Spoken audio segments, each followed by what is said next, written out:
What's up? What's up? It's your girl Neek, and you're tuned in to Neek at Night. And tonight we're going to be talking about this Shannon Sharpe situation a little bit more in detail. I talked about it in a previous live, but since that video, there has been so much more that has come out. There has been the fact that he offered $10 million to settle before this went public. The fact that there was more text messages being revealed. Him now stepping away from ESPN and so much more. There are a lot of people who are side-eyeing Shannon Sharpe. The more that comes out, the more they're looking at him sideways. Because even though people can recognize that this is a shakedown, even though people look at Tony Busby with the side eye and take any lawsuit that he puts forward with a grain of salt, people are looking at him sideways with the information that his own team is putting out. Now, Tony Busby has a reputation that you really don't really believe he would put a lawsuit forward that has any merit. He has the reputation that he's just going to go after black men and take down whoever is successful, whether the claim is frivolous or not.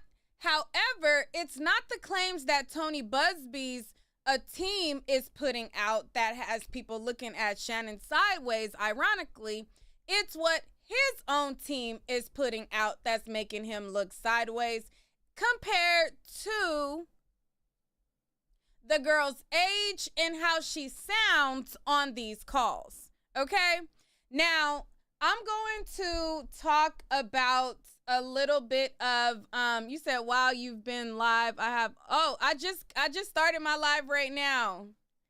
I just started live right now, so y'all ain't miss nothing. Make sure y'all hit that like button, okay? I'm trying to be more consistent, okay? So we're gonna get into it. So let's go to the fact that, you know, those of you guys, y'all are aware that there was a lawsuit. He was sued by this girl named Gabrielle Zuniga. And in the lawsuit, she is accusing him of going up her backside, raw willy, okay, and ramming it up the back. And she said that he did that without her consent. She didn't like it, and therefore she wants him to pay up. Now, a lot of people, when they started to see it, they're like, but let's get into what his own lawyer had to say about this payout and how he thought that they were close to a settlement behind closed doors. Did you and Shannon offer to settle these accusations? Yes, there was a settlement offer made by Mr. Sharpe.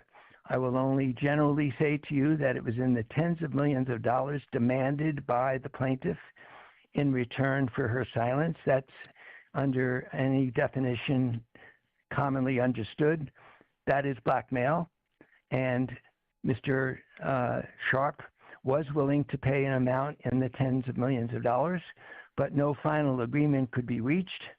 And we thought we were still in the middle of discussions when, without warning, the mediator, who's a retired judge, ourselves as lawyers, without any prior warning, still thinking that we were close to a final agreement, the plaintiff and her lawyer from Houston filed a case in Texas publicly accusing my client of lies and willful, harmful lies by using the rape word when it was she knows, 100% knows, and the evidence will show that she knew that this was entirely consensual.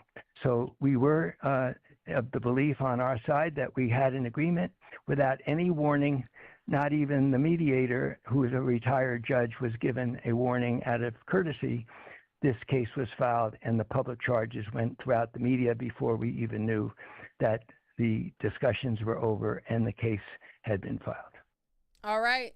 So I'm going to pause it right there. His attorney had a lot more to say, but I found it interesting that he was willing to settle, and not only settle for little chump change where she was asking him for $25K a cheek, he was willing to settle in the $10 million range. Now, initially when his attorney was coming forward, he was saying that, they had multiple people a part of the deal. He thought it was like upwards of 10 million, but it turns out the agreement that they were thinking about agreeing to was $10 million. She said, no, we're going to go full throttle and take it to court. Now, let me go to his announcement of when he announced that this is a shakedown. After we hear the audio of him saying that he wanted to choke her in public. Let's play that audio, and then we'll hear from Shannon Sharpe. Well, you're coming to LA tomorrow? Yes.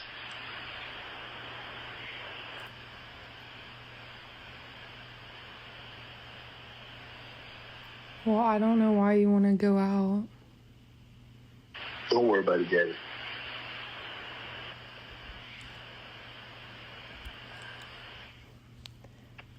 Well, okay. Okay, what? Well, I'm not really interested in getting choked, so I guess we're going. Yeah. I might choke you in public.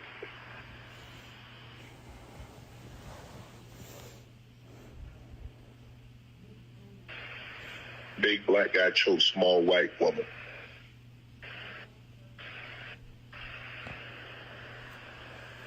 It's not a good look, Shannon. All right. So as you see from his mouth, he says, big black guy chokes a small white woman. And you can see that in the text messages that he released where she was basically saying that she want a big black baby put in her, you can see that it's just not her entering race into those conversations. Race was a kink amongst the two of them. To me, when I listen to it, number one, it sounds like he's having a conversation with a child. Now, me, I'm 38 years old. He is 56 years old. And me at 38, I cannot imagine myself talking to a person on the phone that has those type of responses. Well, I guess we're going. Why do you want to choke me, Shannon?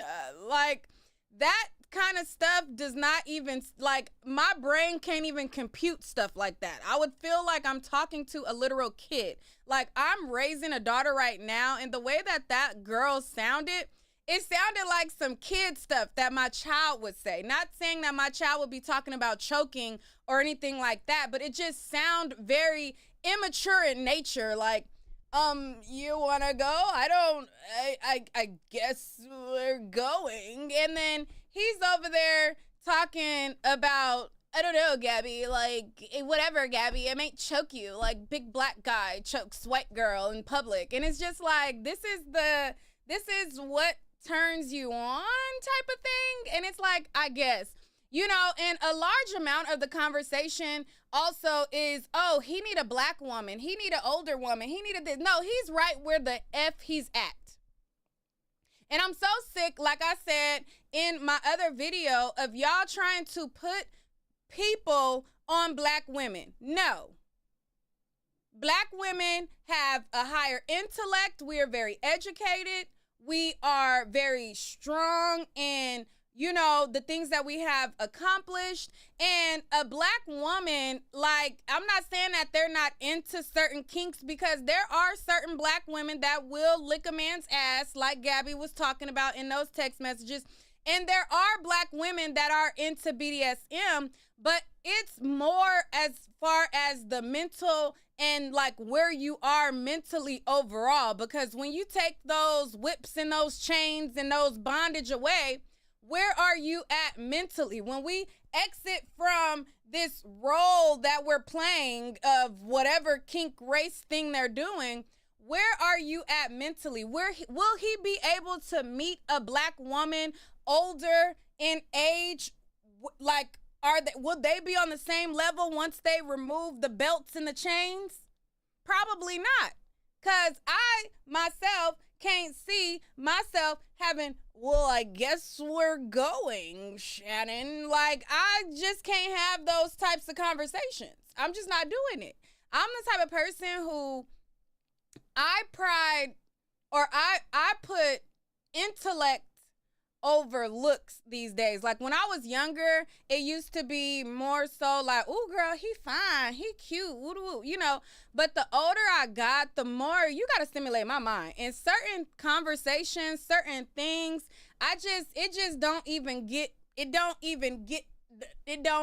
it doesn't work for me, okay? So when you guys say that, oh, well, you know, he need a black woman, I look at the conversations that he's having on his podcast, all of the clips, because I don't watch his podcast that he has with Ocho. I only see it when it's a clip that comes down the blogs. But when I'm looking at all of these resurfaced clips, me as a black woman, I'm not interested in those types of conversations. I'm not interested in a man who talks like that. Hold on, let me pull up one of the clips that was posted. That was a resurfaced clip. Joe? Sky Bree, who that is, Coach? Yeah. How I do it. How I do Hey, Sky, I mean, who is that? Who is that? Help me out. You know what I'm saying? She little something. You know, she might be famous for vertical activity that she's good at. At me at 38, if I date an older man, I just want him to have a certain type of decorum.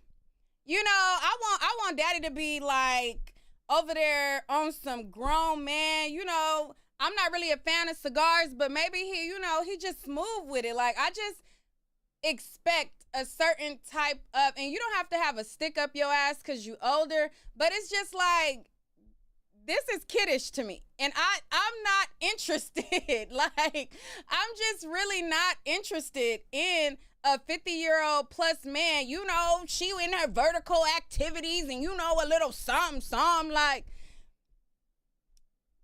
no, ma'am, no ham, no turkey. She a hooper? Oh, yeah. Who she play for? Who she play for? You know, she got her own little thing, you know. Huh? You said, man, y'all need to stop, man. Y'all need to stop. Y'all be on that bull jive, man. Hold on, who she play for? Who she play for? Yo, you know, back in the day, she could have been on my team. She played for on her back. You know who Sky Bree is, Ocho? Sky Bree? Who that is, Coach? Yeah. How I do it. How I do it. Like, okay, there was another clip that resurfaced as well about him telling people that he is going to date his wage.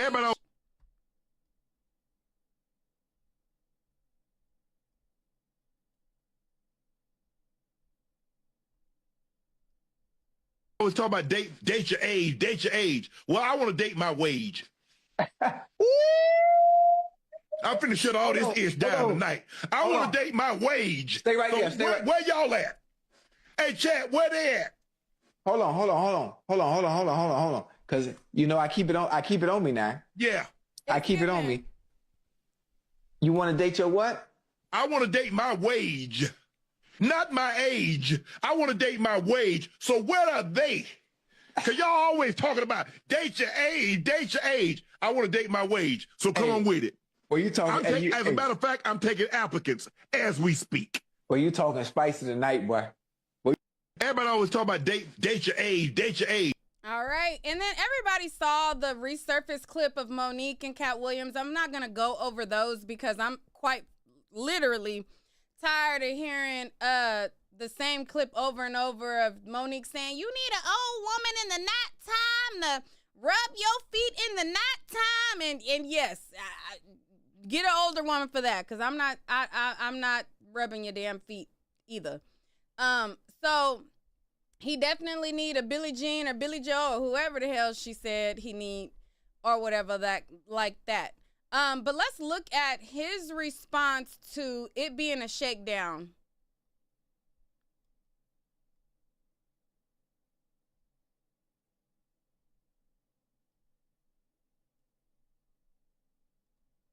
My family, friends, supporters, and colleagues, I want to speak to you directly and from the heart.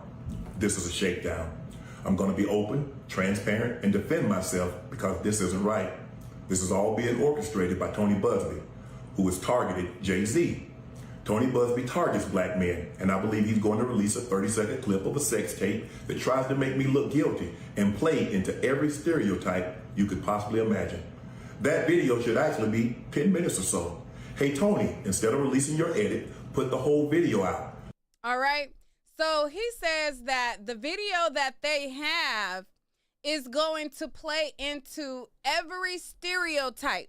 Now, we already have the text messages of her saying that she wants black gravy in her, and we already have her saying that she wants the big black baby in her, and then we already have audio of him saying black man chokes white woman.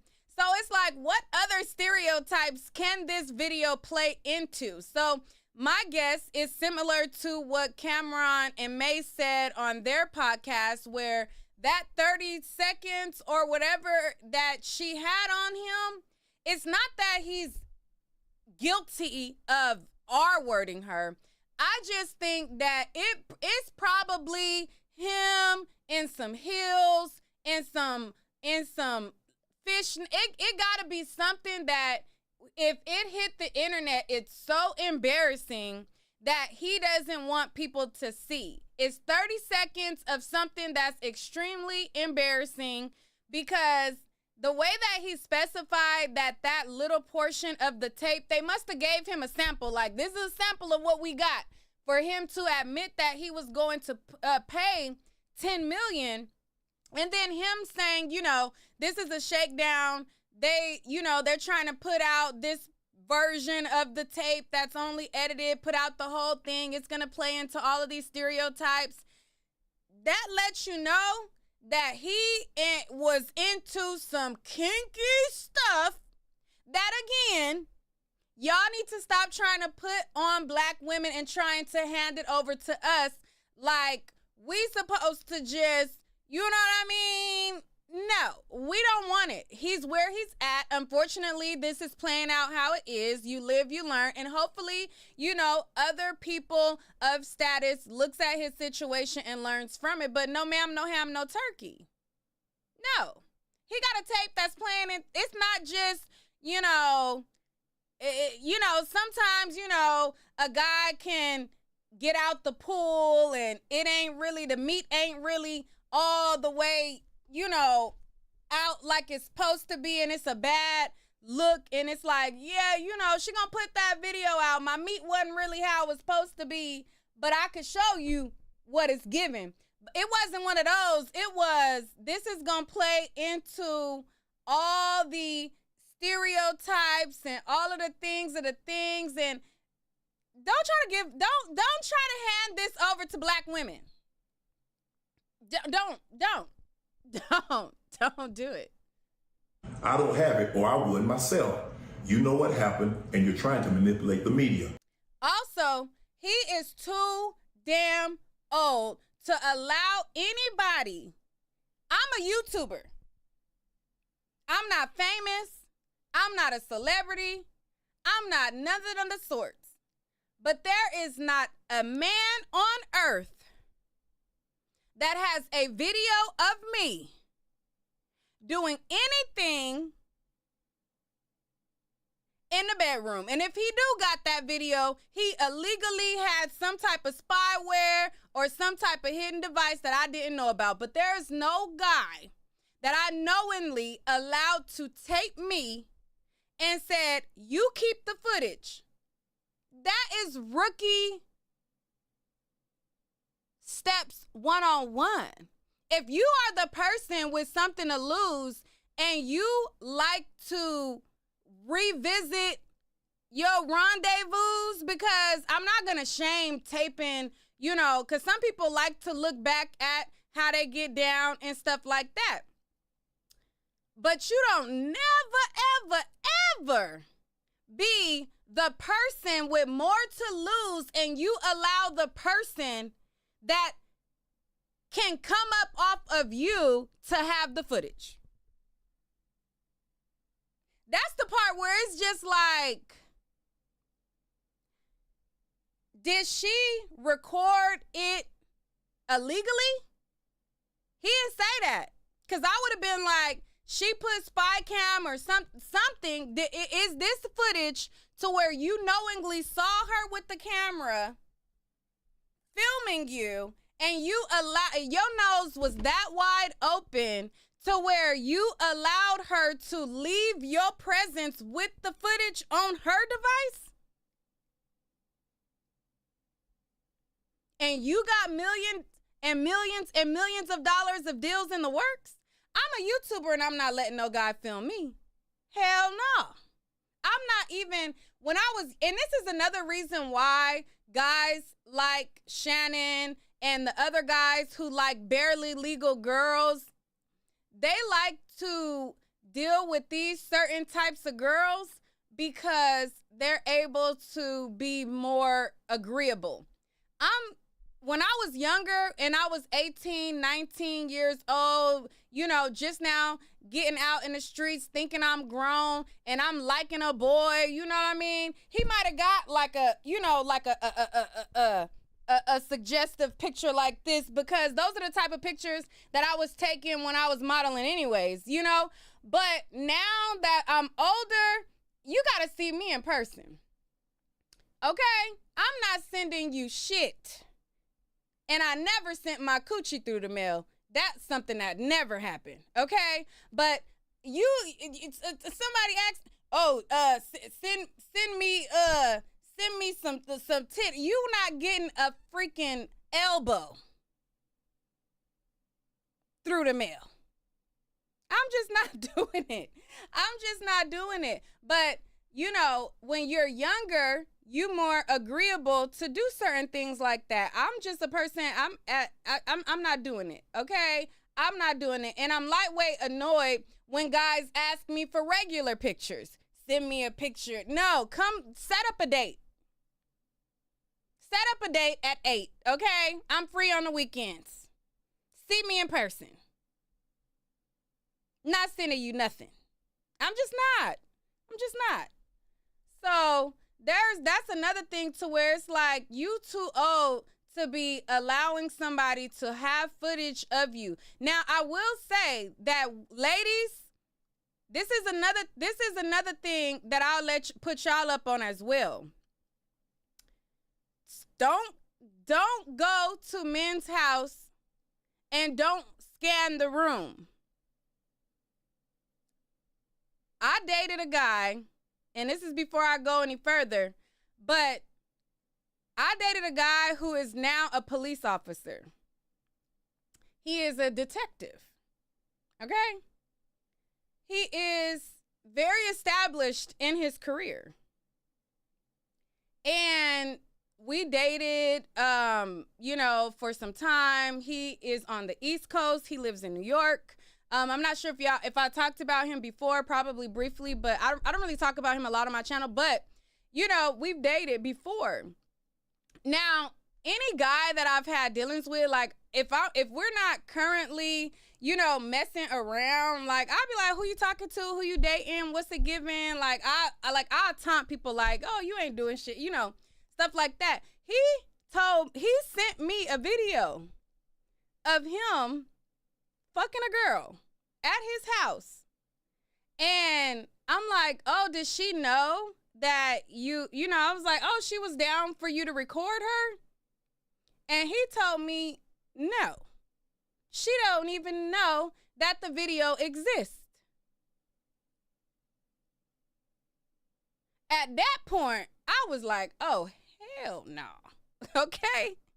I would never. We gonna have, if it ain't at my house, which it ain't gonna be at my house, it's gonna have to be at some type of, like, we gonna have to walk in fresh together to the room or something, because guys will record you and you don't even know. And if he is a detective and sent me a video of a girl that didn't know that she was being recorded, imagine what these girls are doing to these high profile men as well. But the fact that he did not elicit that this was a legal recording, it's more so sounds as though he allowed it. Because he didn't frame it like, I didn't know I was being recorded. You know what I mean? He didn't frame it in that way. It lets me know that this was not the same thing. But I just say that to say that you guys just definitely need to be careful. My life experiences have definitely prompted me to move in a particular type of way to where you just really have to be a lot more cautious. Because all of these Ring cameras and these nano cams and these spy cams, you don't even know when you being recorded half the time. So that's that. But it's a rookie mistake to be a person of status or stature or some celebrity and you allow a woman to record you, knowingly record you, and you allow her to have the footage and you don't. Even if you are dating a girl and y'all on that freaky type of time and y'all both want to record each other and watch it back, you don't let that person leave out of your presence without at least having them airdrop it to you. If you trust them that they're not going to put it out there, cool, you know, y'all good when y'all good, but you need to at least make that person airdrop it to you, period. There's no reason that two grown adults are engaging in hanky-panky and you're so trusting that you feel like, oh, well, they can have the footage and I won't even have it, because something like this can happen later on to where the footage could be edited or manipulated. You don't have no copy of it. You have no way, and you never know how people can change. Seasons could change. People could change. You never know what people grow into. So that's a rookie mistake as well. The encounter in question took place during the day at her invitation, and now that appears to be a deliberate setup, coordinated by Gabby, also known as Carly on OnlyFans. Gabby and Tony Busby want $50 million. What they're getting is sued for defamation and trying to take me down. My career is all about real talk and honesty. I know my family and fans know exactly what this is about.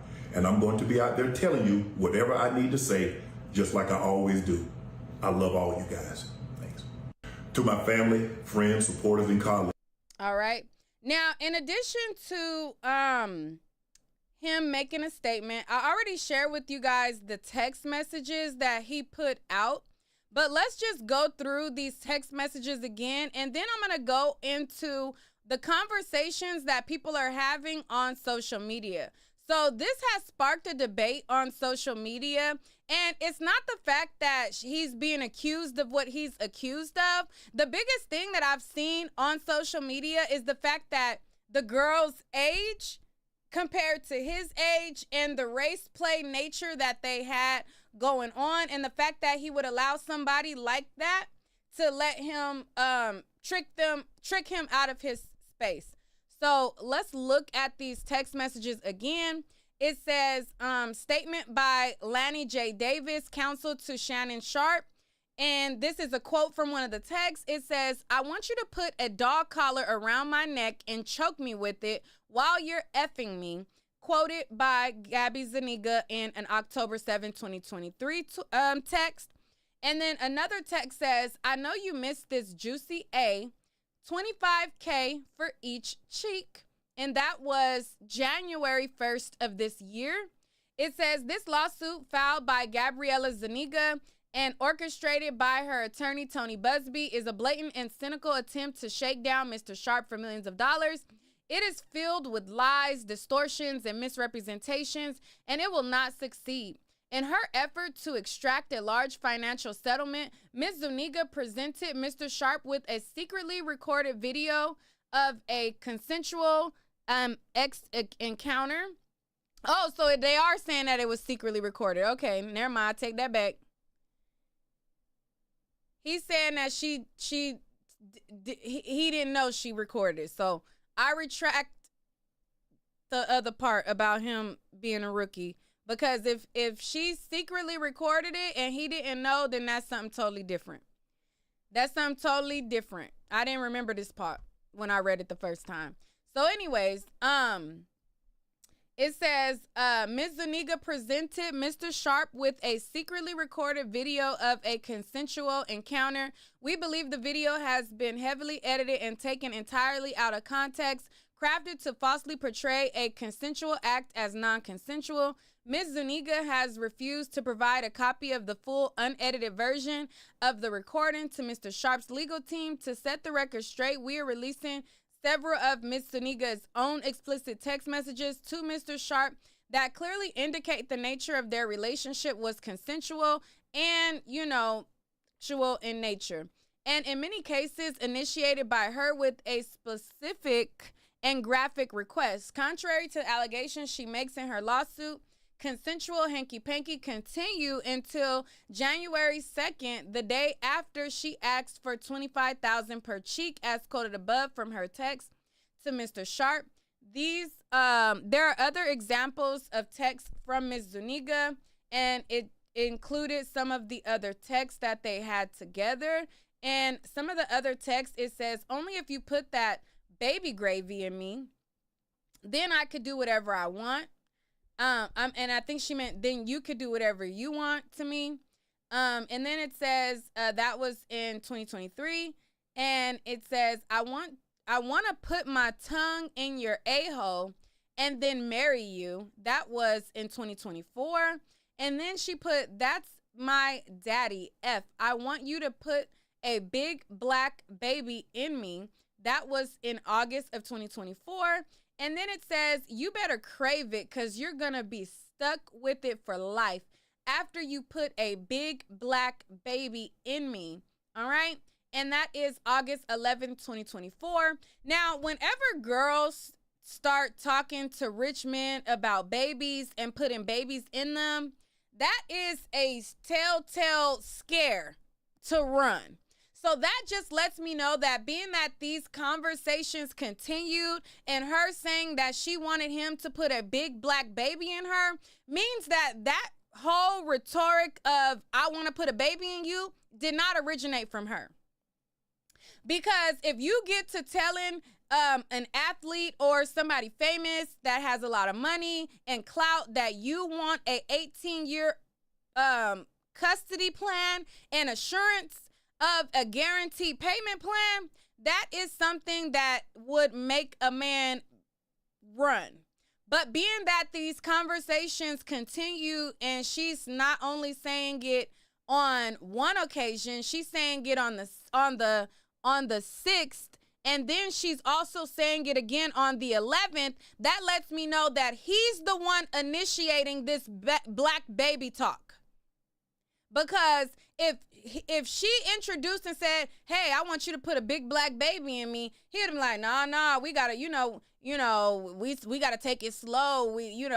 I'm not ready for kids right now. Or they'll make up some type of excuse to where she's not comfortable saying that again. Even if that's her intentions of getting a big black baby and trapping him, she would be more strategic about how she lined that situation up. The fact that one text was on August 6th and the other was on August 11th, that let me know that he's telling her that he's going to put a black baby in her, and he's assuring her that he's going to give her this baby gravy, and he's telling her that that is what is going to happen.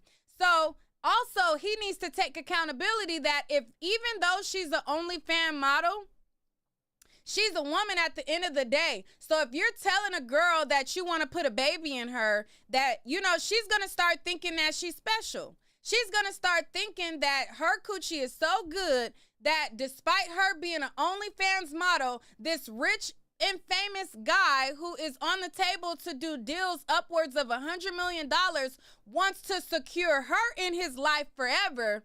That's telling her, I'm special. I got a place in his heart. I mean something to him. So when you get online and you accidentally are fucking Michelle and you're saying, oh, my Michelle, you got to take accountability. And not saying that it's right for her to put allegations on people, But at the end of the day, you got to realize you playing with her mind. Or did you really want to, you know what I mean? Or what was it?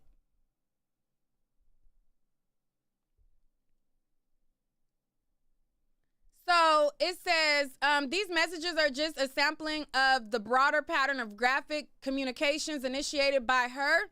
And I'm going to beg to differ. I don't think that this was a line of conversation that was initiated by her. I think that it was something that she played into. It's something that she consented to do. It's something that she was in agreements to do. But I don't think that this was something initiated by her. Now, do I think that she's going to win her lawsuit? I don't know. I don't think, in my mind, if I was on the jury and I'm looking at the evidence and I'm looking at, how this, to me, it looks like they just was on some kinky shit. Okay? It doesn't look like she was taken advantage of, because if you're so taken advantage of, yet you willing to be on OnlyFans and you willing to offer up your body to the highest bidder, but you're taking advantage. You know what I mean? I would look at it like, child, get up out of here with this. You know what I mean?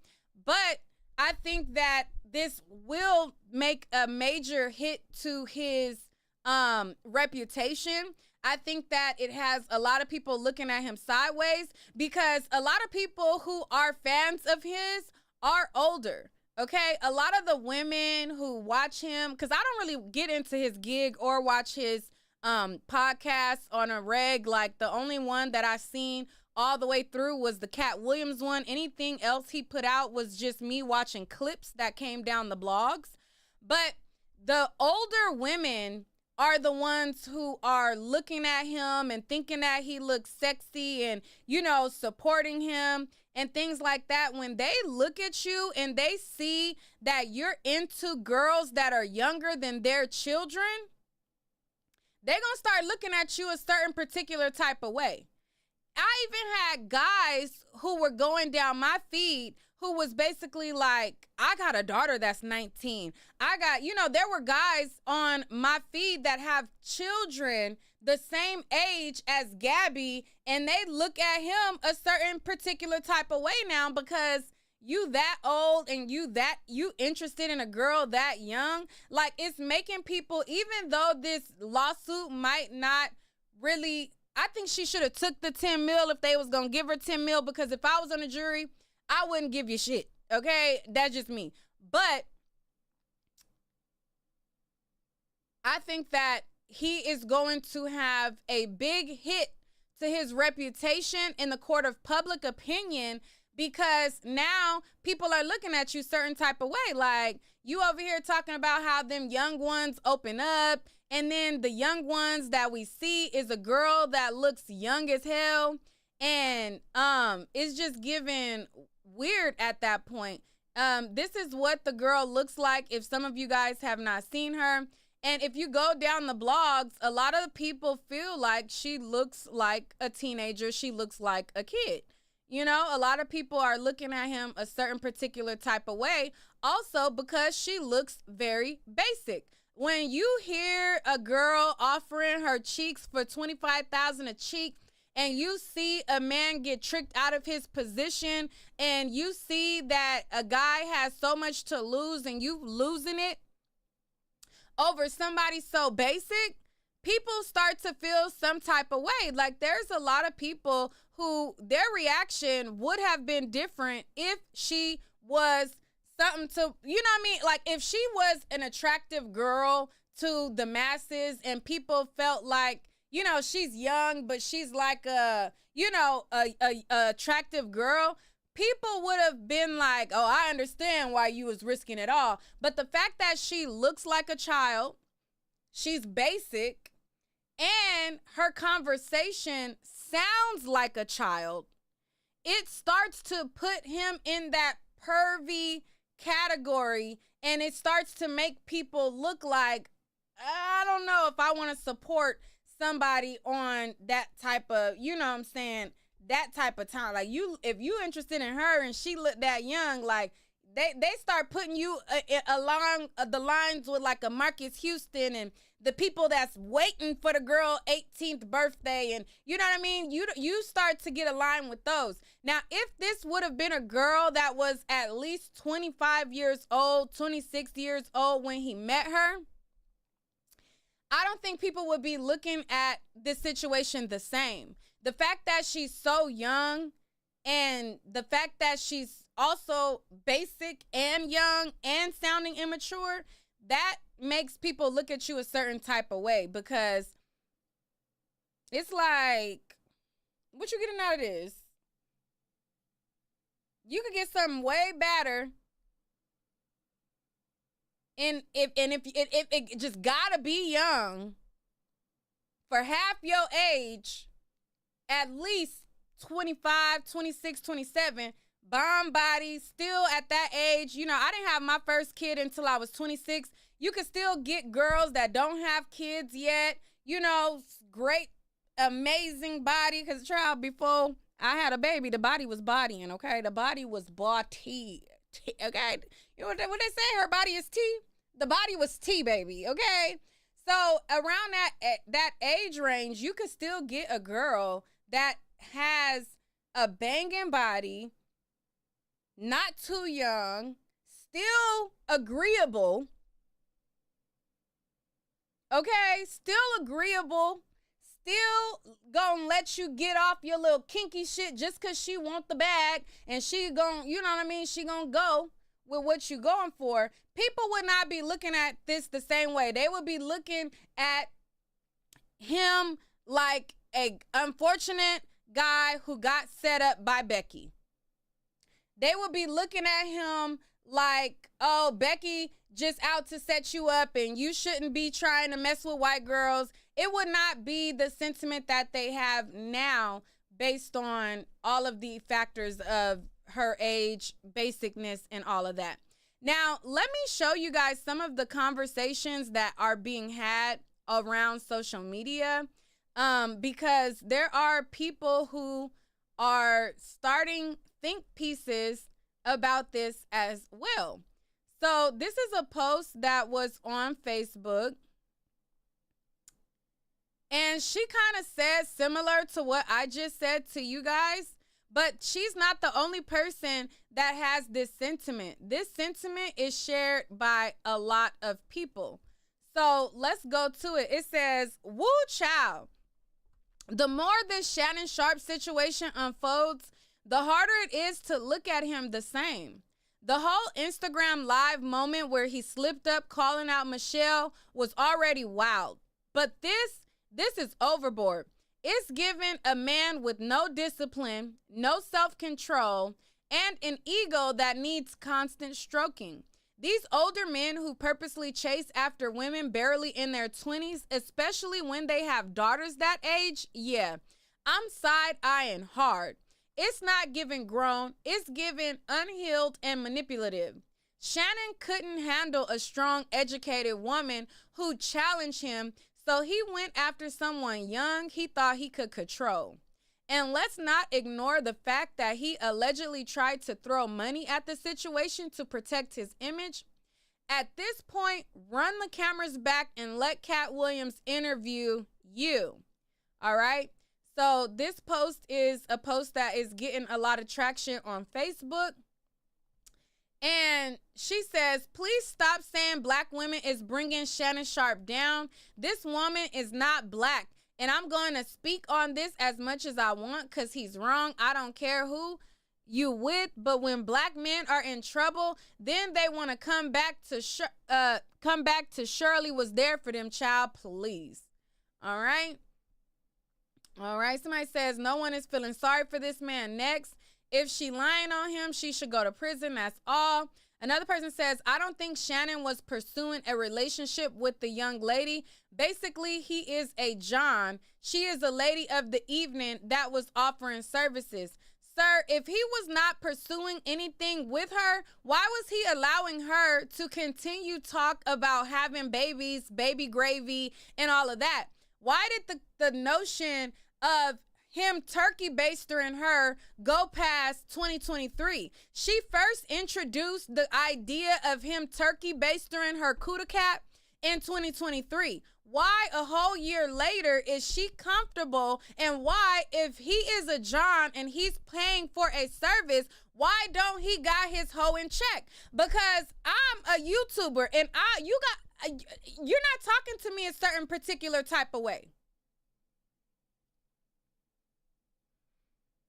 So if she was just a John, why is he playing into it a whole year later? Why wasn't that checked immediately? Because who's in control here? He got the wallet. He's paying for the service. I'm not paying for no service that I'm not happy with. So the fact that he's continuing to pay for a service that continues to allude to being turkey basted and big black babies and all that, that means that he was leading her on in their kink. That was a part of it. Let me see what people replied to that. Somebody says she's not even that hot for a snow bunny, more like a snowflake. In my opinion, I think he was trying too hard to prove he's not gay, and it backfired. Shannon Sharpe lost his last name. His new name is Shannon Slow. Shannon was clapping poom poom, was snapping. Now it's time to start paying. Black women / people be quick to bring a black man down. Can you tell us about the actual mistakes you made in your life? Or are you still with the guy you lost your virginity to? Are you still with the girl whose virginity you took? I hate when guys try to have these rhetorical aha moments to put black women in their place.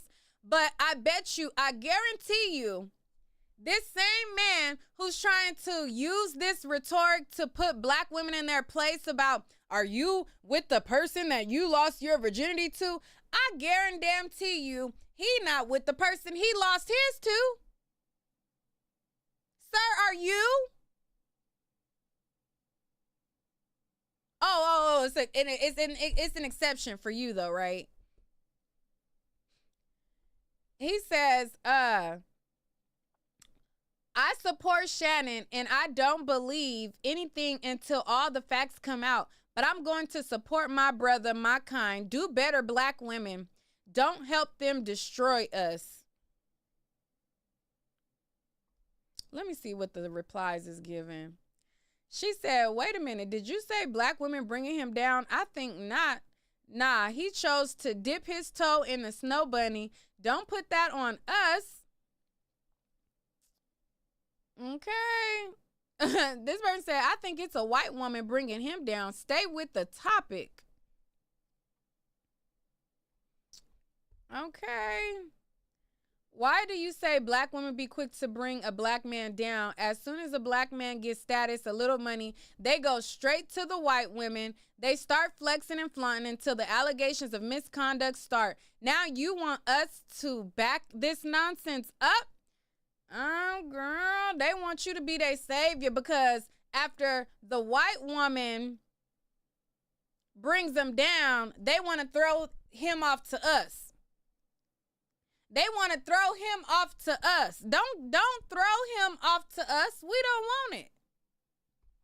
Now, let me go to, and that was a thread initiated by a black woman. Now, let me go to a thread initiated by a black man. So this right here is a conversation that also is getting a lot of traction, a lot of shares on Facebook. It has almost 3,000 comments on here. And this is a conversation started by a black man. So let me move myself over. And it is from a guy by the name of David Burns. He says, fellas, let's talk. I was just thinking, if I were to sit my sons down to share some wisdom with them using the recent Shannon Sharpe ordeal as a backdrop, what would I say to them? The Shannon Sharpe headlines, real or not, the damage is real. but some, if not all of these types of situations can be avoided. Here are 5 essential lessons that every man should consider to lean into. Number 1, let your boundaries be louder than your urges. Every man is tempted, but the disciplined man controls his temptations. Boundaries are protection, not punishment. Number 2, access doesn't mean alignment. Just because someone is close doesn't mean they're safe. Not everyone who is smiling is sincere. Number 3, guard your heart like your future depends on it, because it probably absolutely does. What you let in emotionally will shape your choices. Choose peace over chaos. Number 4, don't trust your flesh with your future. One moment of ego or loneliness can undo years of progress. Slow down.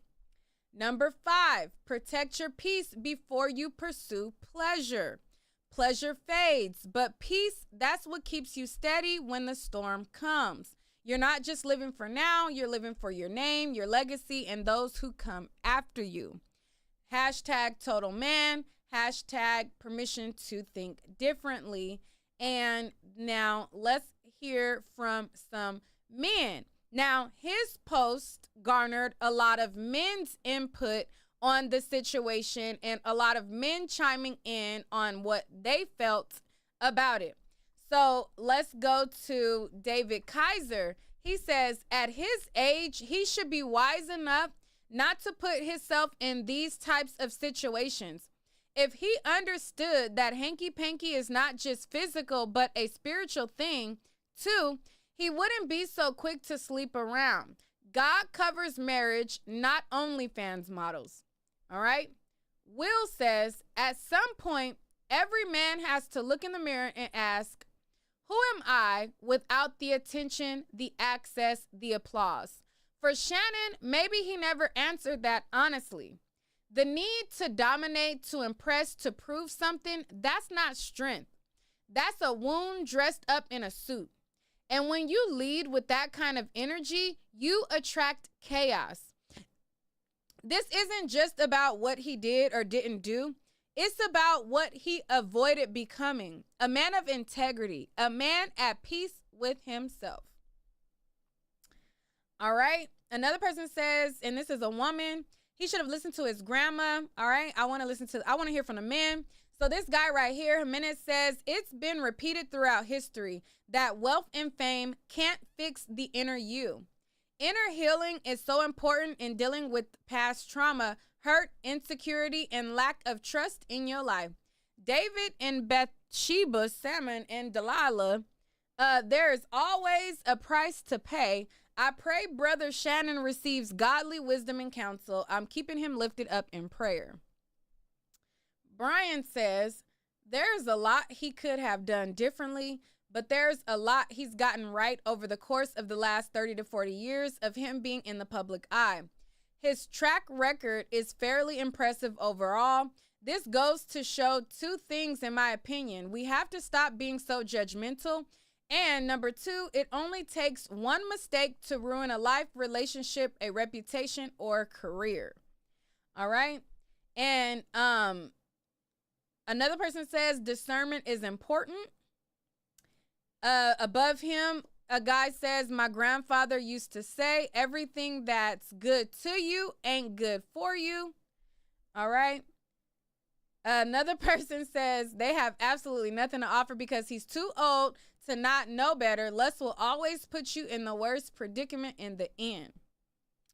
All right. And so much more. So if you want to hear from majority men, you're going to go to David Burr's post, because there's a lot of men chiming in about it. If you want to hear the take from women, then go to Epic Shay. Hers has garnered a lot of opinions from a lot of women. Okay? So you have 2 sides of the coin having these dialogues. And these aren't the only threads that's going around social media. Like I said, I've seen everyday common folk talking about this. And the biggest thing that I've seen, and the biggest issue that people have is his age in comparison to her age. What else was there that I wanted to go over in this whole Shannon Sharpe thing? I think, did I give my opinion? Yeah, so I feel like I'm not sure how the lawsuit will plan out, if she'll get a payout or not. At the end of the day, regardless if this pays out or not, Shannon himself boosted up her OnlyFans career. In attempt to combat what she said, he made himself look weird. In an attempt to combat what she said, he boosted her OnlyFans. Not only did he give out her government name, but he told people what her OnlyFans was.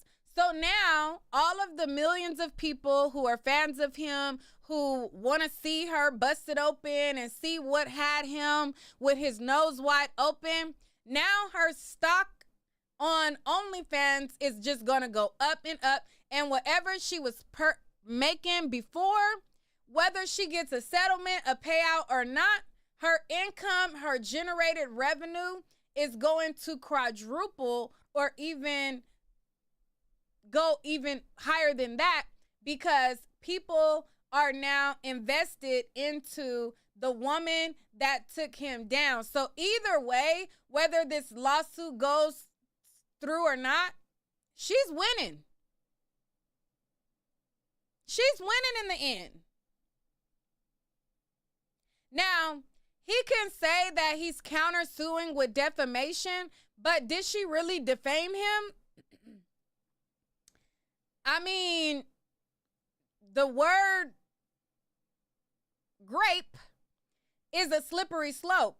And all it takes is, even if she set him up, all it takes is y'all could be in the act and she say no, and you thrust a couple more pumps, and that can be considered the R word.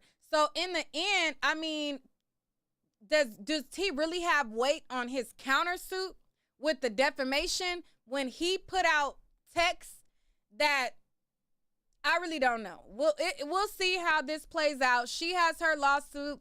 He has his countersuit. If it was me, I would have took my 10 million and ran.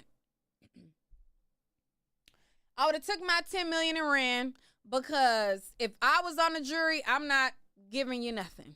But that also depends on what that tape looked like. You know?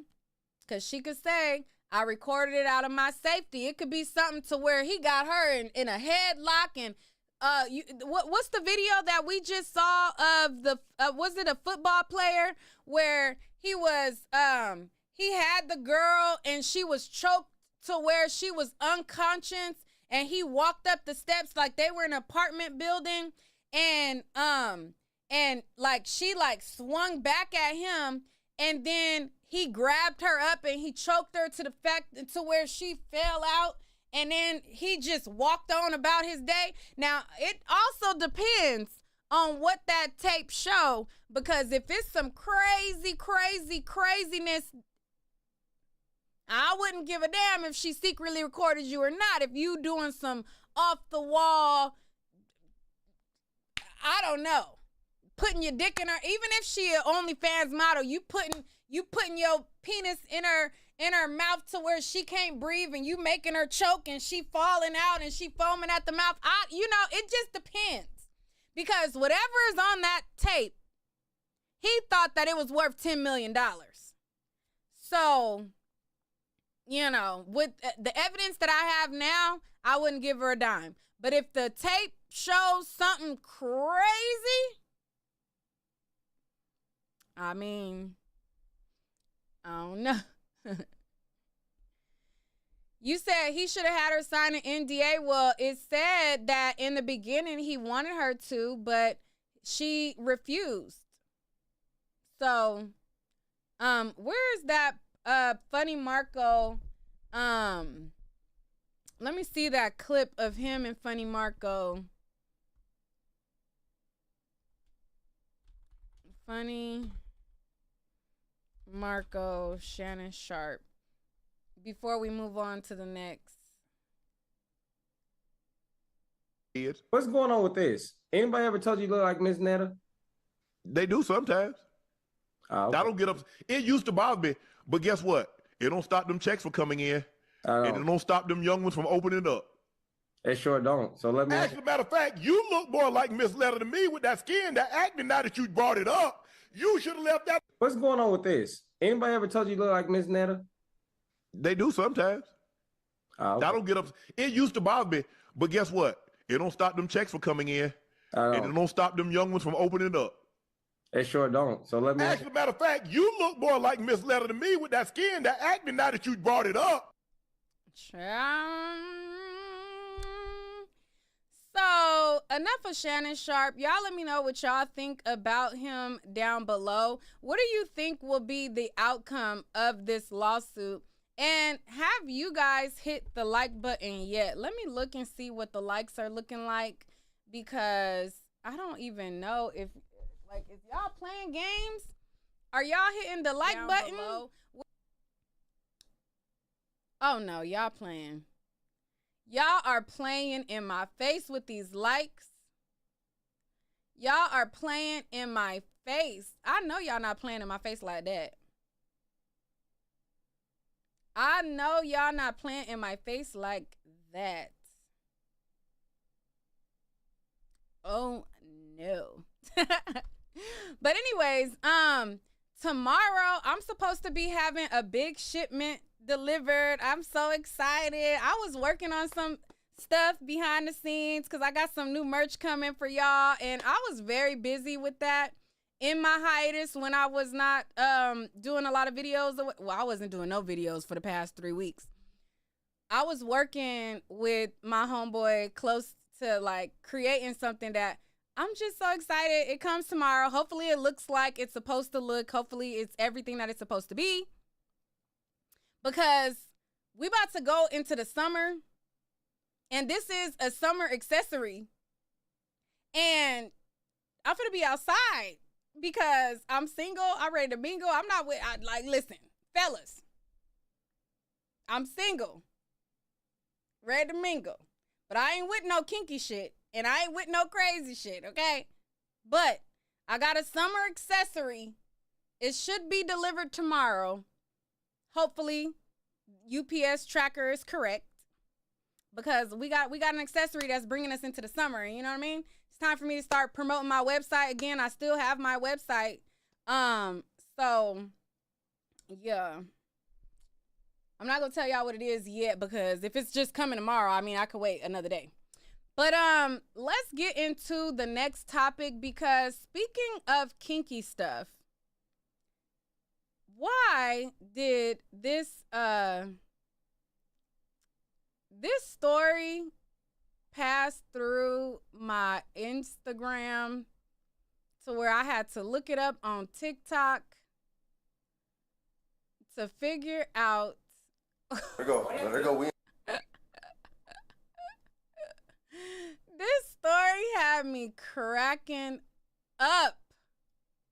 And I said, you know what? I'm not going to watch no more of it. I'm not going to watch no more of it. I'm about to watch it with y'all, because. So let me just tell y'all. Let me tell y'all the breakdown. So these women are fighting. And the reason why they are fighting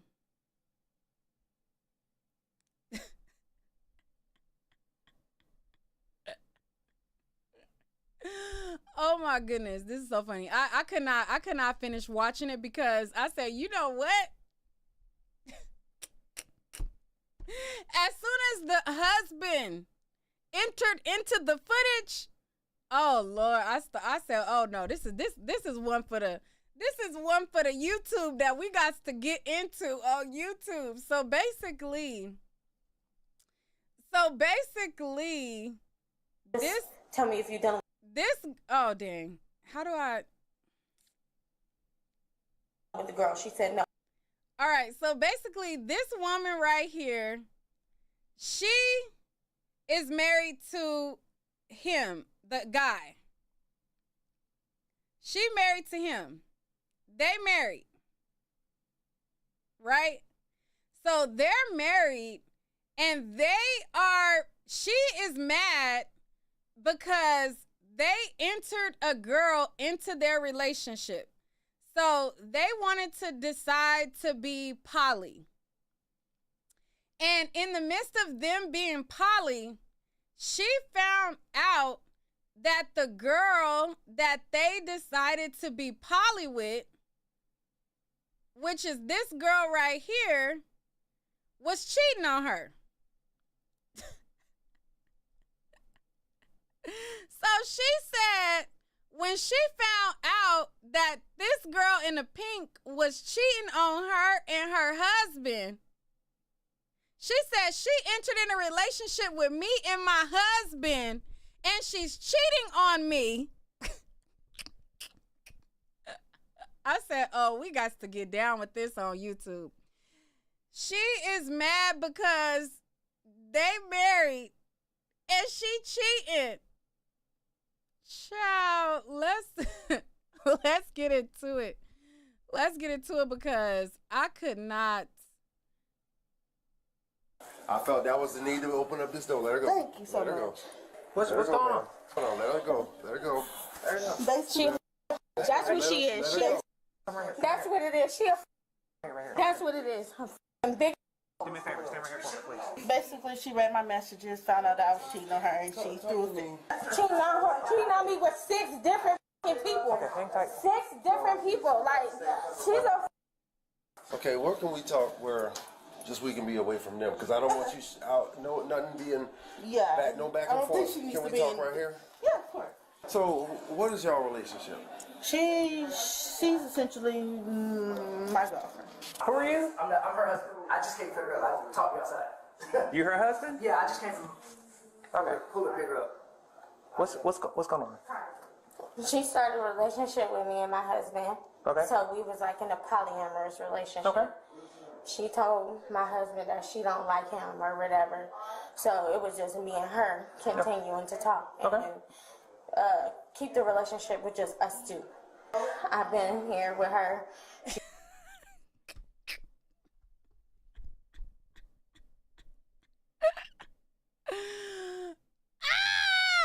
I'm screaming. And she said, she started a relationship with me and my husband. She didn't like my husband, so, she supposed to be just faithful to me then. Because, I got a husband that this is my man, but she's supposed to be my girl. And she's supposed to be faithful to me because, if she didn't want my husband, it's just supposed to be me then.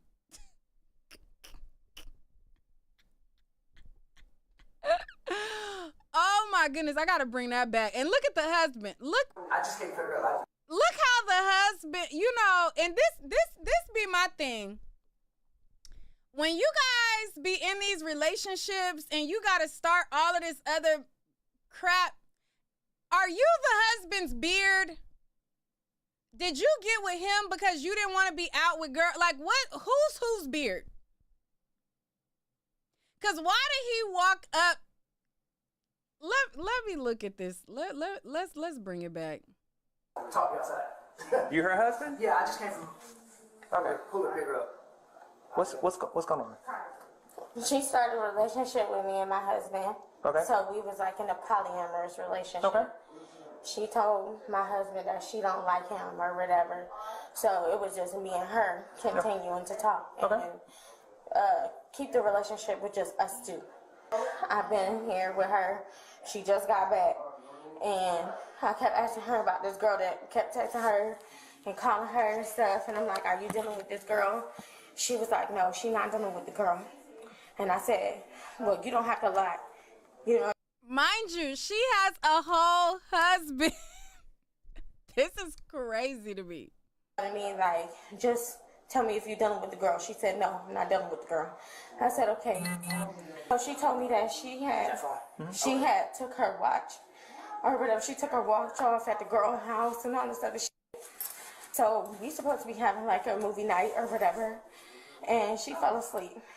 Look at the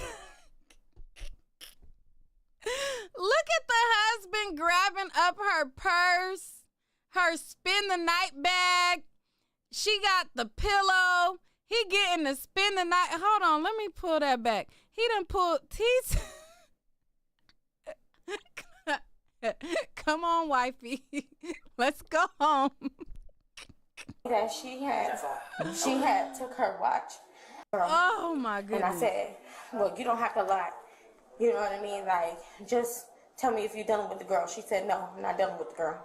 I said, okay. So she told me that she had took her watch or whatever. She took her watch off at the girl house and all this other shit. So we supposed to be having like a movie night or whatever, and she fell asleep. So my intuition, I'm just like, she cheating on me, bro. Like, there's no way that she not cheating on me. So I go through her phone. She's still talking to her ex. That's right, husband. Get your wife's stuff up out of there. While the police is there, make sure you secure your wife's belongings. You got your wife back. I know that's right. She started a new relationship a month ago with two other people, another husband and another wife. She's talking to the person that she told me that was her godfather. He's like 45 years old. She said she's her godfather. She said that the godfather is like 45 years old. How old is she? She look old as shit.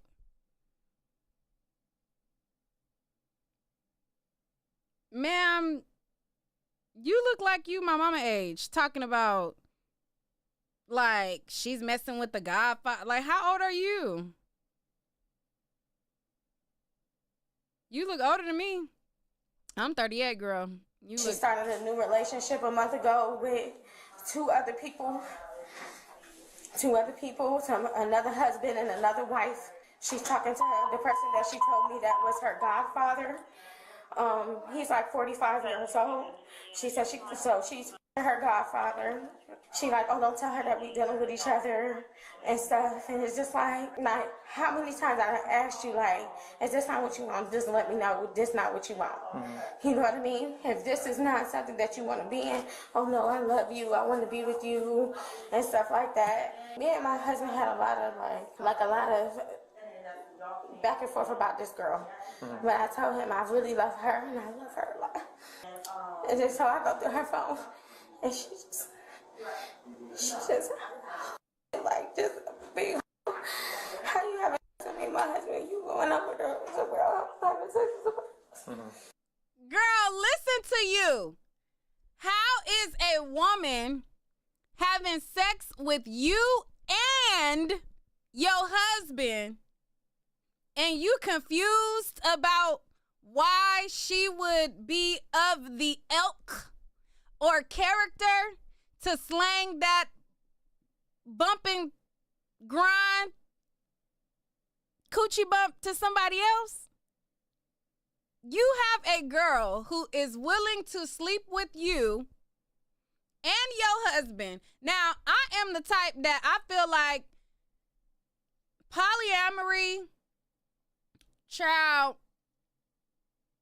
if you could foot the bill and you famous and you rich, not famous, but rich, because you don't need fame. But if you rich and you can afford it, then hey, even me, I'll be looking like, you know what I'm saying?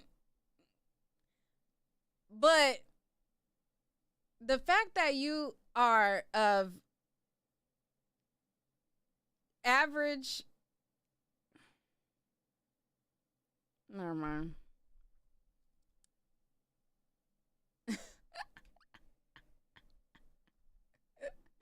Pretty Brown Eyes said I couldn't do it. I couldn't either, but it just sounds like it would be better if it was different odds, you know? Just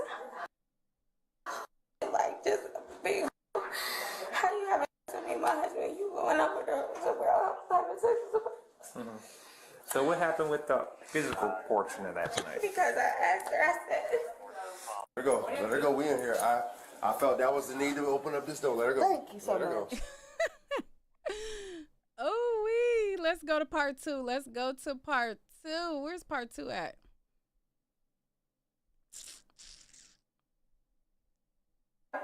Just ask me one question before I go. Just answer one question for me. Why would you do something like that to me? She was like, I just want you to get out of my house. I said, no, I want to answer. Why would you do that to me? And she walked up in my face. She said, because I don't give a about you. That's why. And I punched her in her mouth. And we started talking, fighting. She spent the night. She decided to spend the night because she said she needed a break from her kids. I'm like, all right, come over. Everything, long story short. Watching the movie, I guess she went to my phone, saw that I was essentially cheating on her. Mm-hmm. Her feelings got hurt. She started yelling and screaming and everything. I told her to leave politely.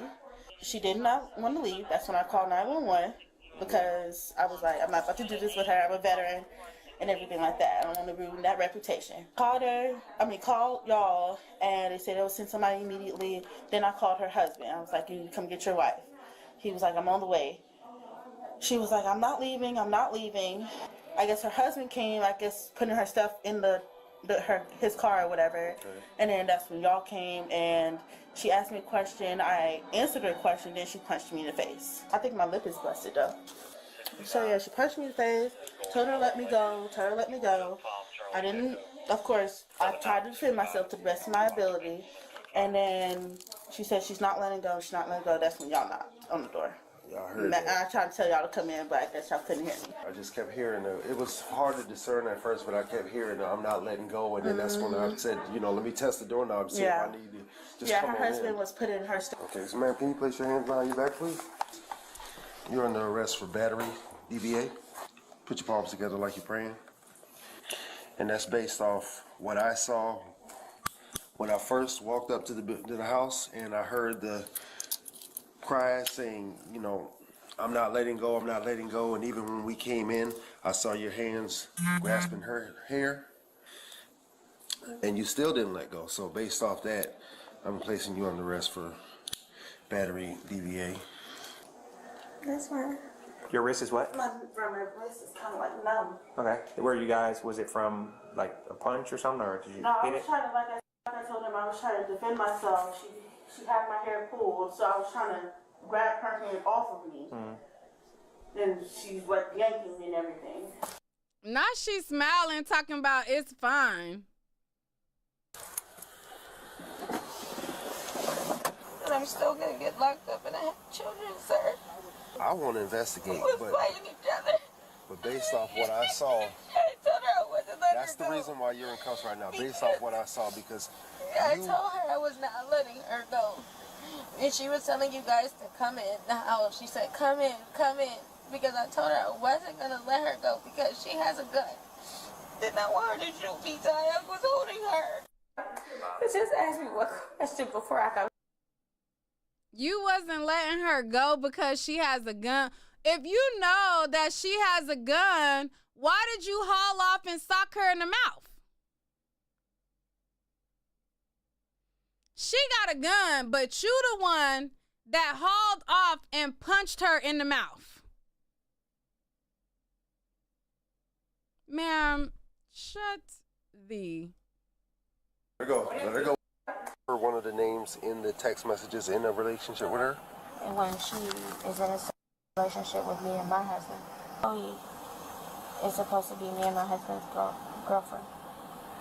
But I guess she is having sex with other people and she's putting me in danger of transmitted diseases. The guy, that's another guy. His name is Terrence. Okay. So she's having a relationship with him as well. She's also having sex with her godfather that she told me that was her godfather. His name is PJ. So I woke up.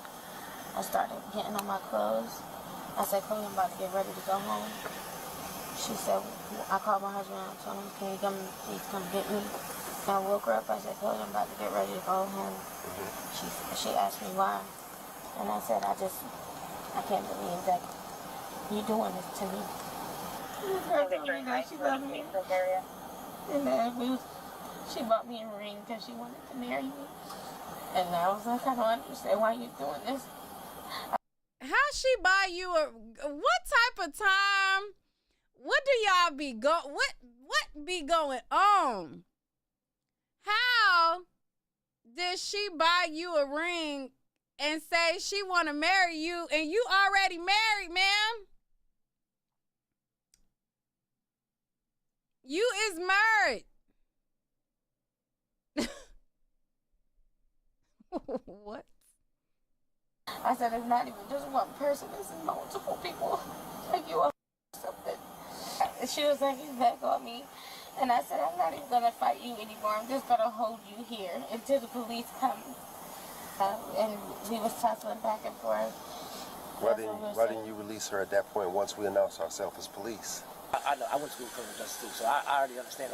I just feel we'll feel better. I'm just gonna close. I'm not. Yes, sir. Okay, no. So, like I was telling this officer here, when I came here, I got a call about 1 o'clock. I got 4 kids. Okay. 4 kids. My kids at home. Came here to pick her up because I already know the whole time I told my wife this was a bad idea, right? Since day one. What did your wife tell you when she called you?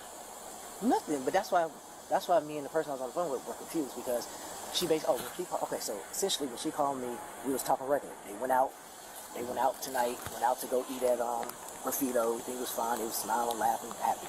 So I'm at home, we talk. About 1 o'clock, I'm gonna be real, my wife was like, oh, I'm mad at her. They wanted to do some stuff, right? Girl, she didn't want to do nothing. I told my wife, I said, well, I've been telling you since day one that she's doing something. So say that again. So she wanted to do something, but she didn't want to do something. What type of conversation is this between I told my wife that our side chick was cheating. Like, honey, is our side chick cheating on us? Yeah, honey. I think that the girl that we're bringing into our marriage, child, what? Y'all can't even be faithful to each other in your own marriage, and you mad because a random side girl ain't faithful to y'all when y'all can't even be faithful to each other? Y'all want more and she want more. And she don't like what you putting down. They both kind of want to always, when they get together, they always want to have contact. Mm-hmm. Not physical contact, basically. Because she only wants to do it when she wants to do it. So essentially she was giving clues earlier during the day that she wanted to do it. So my wife was like, okay. So my wife got back. She was like, oh, I'm trying to do it, but she don't want to do nothing. That was fine. My wife calls me back and like, start sending pictures from her phone. Different people that she had encounters with. I was like, what do you want me to do? One of the names in the text messages in a relationship with her? Ooh, I'm mad. They don't got no part 4. What do you mean? No. Why would they leave us off on a cliffhanger like that? I was like, what do you want me to do?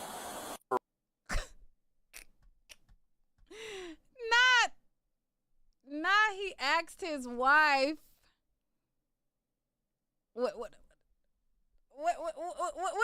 you want me to do with our side chick? Like, she don't want to bump Coochie's note tonight. She don't want to bump Cat. But my whole thing is, if she don't want to bump Cat, ain't that what she got a husband for too? Like, what's the purpose of having both? You know what I mean? Like, what's the purpose? She tell you she don't want to bump Cat. Then you don't just get one off with your husband until she want to bump Cat? Like, how does that work? Like, or do you not like? Because, I mean, if let's be honest, if he being a beard to this magnitude, maybe he not putting it down like that. Maybe his wanky small. Maybe, you know what I mean, he ain't really hitting the spot. But if y'all just bumping Cat, whatever she could do, I mean, if his tool don't work, get whatever tool that you're using with the other girl. You know what I mean? And rub friction with him like you would with the girl or whatever. You know? I don't know. Seems like there's things that can be, you know, done to mitigate the situation when you got options of that magnitude. Now, let's talk about this. I seen this clip on social media, and I just want y'all to stop putting God in y'all foolishness, trying to make it appear that God is the reason why you chose to be a damn fool. Okay? This clip got on my everlasting nerves when it came down my timeline because she is claiming, you know what? Let me just share what she said. And I had a radical heart shift from that moment. I got in my word, under my word. I just completely changed as a person. And I realized that God loves me, that God has a purpose and plan for my life, that God chose me, that I'm fearfully and wonderfully made. Yeah. So he would call me out my name. It wouldn't bother me because I allowed God's voice to be louder than his. Girl, God ain't telling you to be disrespected. And he is not telling you to allow somebody to call you out your name, but just hear his name louder. And when I was going through transition of him not coming home on the weekends, not being there, telling me, I hate you, I'll never love you, I wish I never married you. Right. I knew that life and death is in the power of the tongue through the word of God. So I would say, you will love me one day. We will have a good marriage one day. And although he would go out for weekends, I would literally help him get ready to go meet a side chick by ironing his clothes and getting him ready for the night. And these are all things I was graced to do. I would not encourage anybody to do that. And God didn't grace you to do that. And he didn't tell you to do that, and that is not one of God's assignments. He did not say marry a man and covet your marriage through me, and a part of that is ironing his clothes to get ready for him to go fuck a side chick and go outside of your marriage, and you prepare him for that. That is not the grace that he gave to you, and I would like you to stop putting God in your foolish business. Unless you are graced by God to do this. But once I knew who I was, I realized, and I had a radical heart shift from that moment. I got in my word, under my word. I just completely changed. I need to find, let me find the full thing. You know what? I need to hear a little bit more because they cut it off right there. And I need to hear a little bit more. Let me go to, where's the full thing at? Dear Future Wife Podcast. Hold on, let me see if I could find it. I'm on a, and today is significant. Let me see. I'm not gonna listen to the whole podcast, but let me see if I could find that part. Let me see if there's timestamps.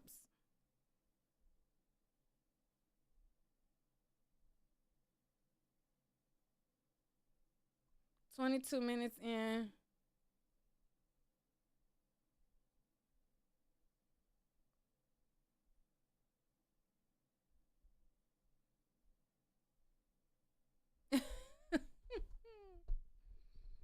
There ain't no timestamps. Let's just check it out in pieces. In my church every Monday and Thursday, and then I'll let you preach in the next year. I'm grateful for my dad because he gave me a honor to sit down at their feet and glean from their insights.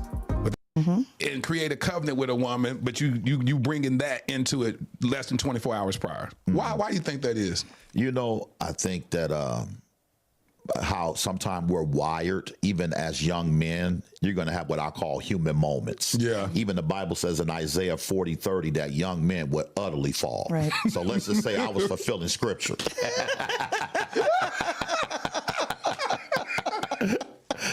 They're gonna utterly fall. Utterly, which means absolutely. Romans 3:23, all have sinned and come short of the glory of God. You said you're going to take that scripture, get it tattooed on your chest, and live it, huh? And so, but you were assured, you were blessed assured that he was going to show up. Well, before we got married, we dated in high school. And in high school, I knew that I was number one, but I knew when I met him, he told me, you're my starter, but I got other ones on the bench, Ladies,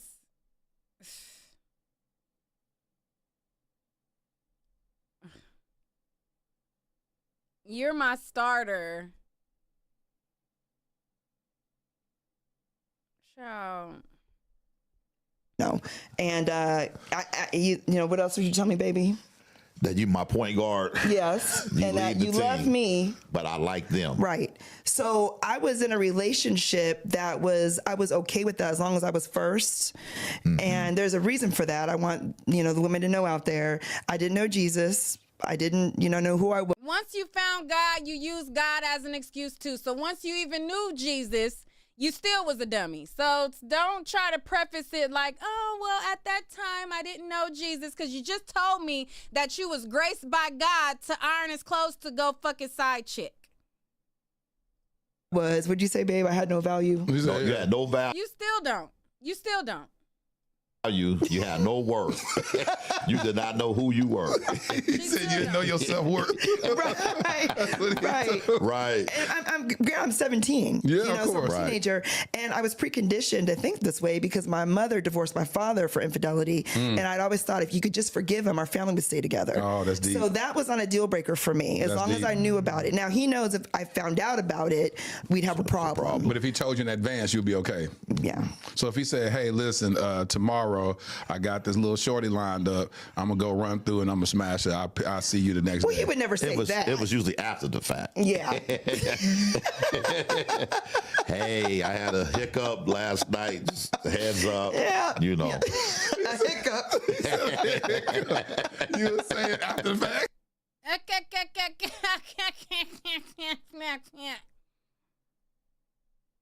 Child, let me fast forward this. This is just who we are. Men are men. He said, that's who you are. Men are men. Right. And he said, but the one thing with you, he said, I'm hoping you don't spread your seed like I did with 10 kids, 6 women. He said, please get one woman and have all your children by her, which I've been able to pull that off. We have 5 adult children who we had 5 kids in 6 years. Oh, you want a cookie?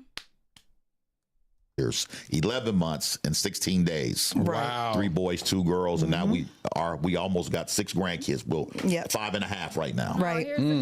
So we're in that season now. Yeah. So you felt like you still honored your father's request by not spreading your seed amongst everybody. That's right. But you succumbed to the ideology. And she felt like she was special because at least I got a baby by him. They don't got a baby. I'm above them because I got a baby and they don't. Even though, girl, pH balance was probably through the fucking roof.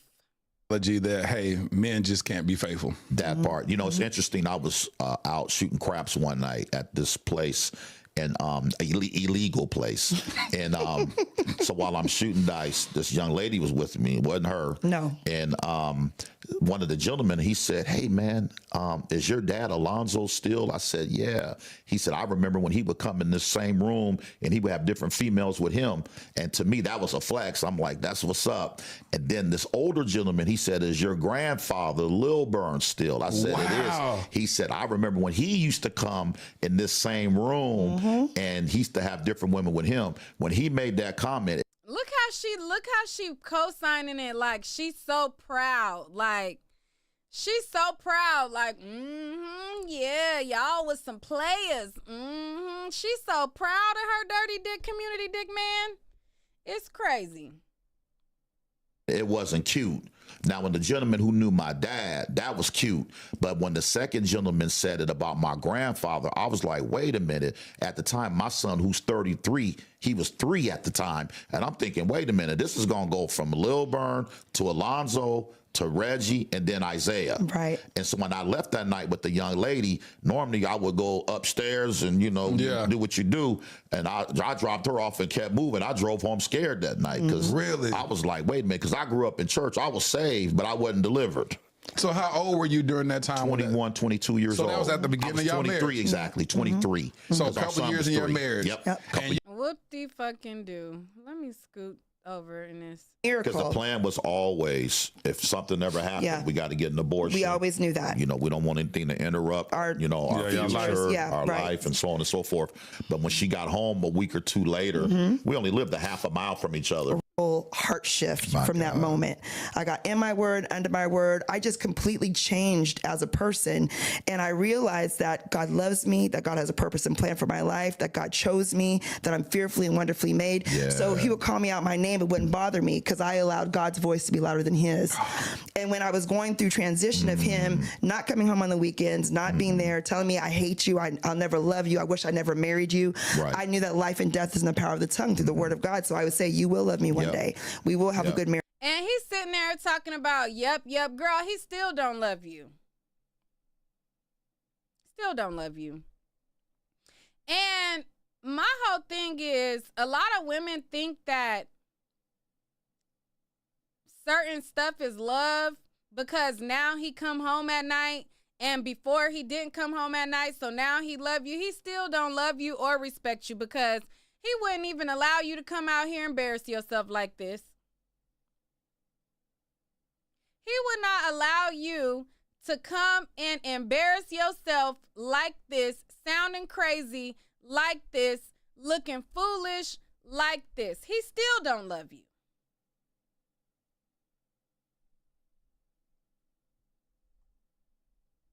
Marriage one day. And although he would go out for weekends, I would literally help him get ready to go meet a side chick by ironing his clothes and getting him ready for the night. And these are all things I was graced to do. I would not encourage anybody to do that unless you are graced by God to do this. But once I knew who I was, I realized you wasn't graced by God to do that. He didn't, that was not something, that was not the assignment. God did not tell you to do that. oh, the enemy's after him. So I began to pray for him, not for my husband before, but as a soul. I didn't want him to be lost. Whether we made it or not, I didn't want him to be lost. I wanted him to be in his purpose because of that one dream I had that lasted about 2 seconds. And this is all true because I can remember before she had this encounter with God, I would come home 2-3 days later, my clothes would be bleached. Yeah. I would find my toothbrush floating in the toilet. So, and then the blessings that she wasn't home because she would have probably died. Oh, I have wisdom. Wisdom says you leave after you do that. I'm looking at my K-Swiss back then. I'm looking at my IOU sweater. Did he just say he would have killed her? Did he just say he would have killed her?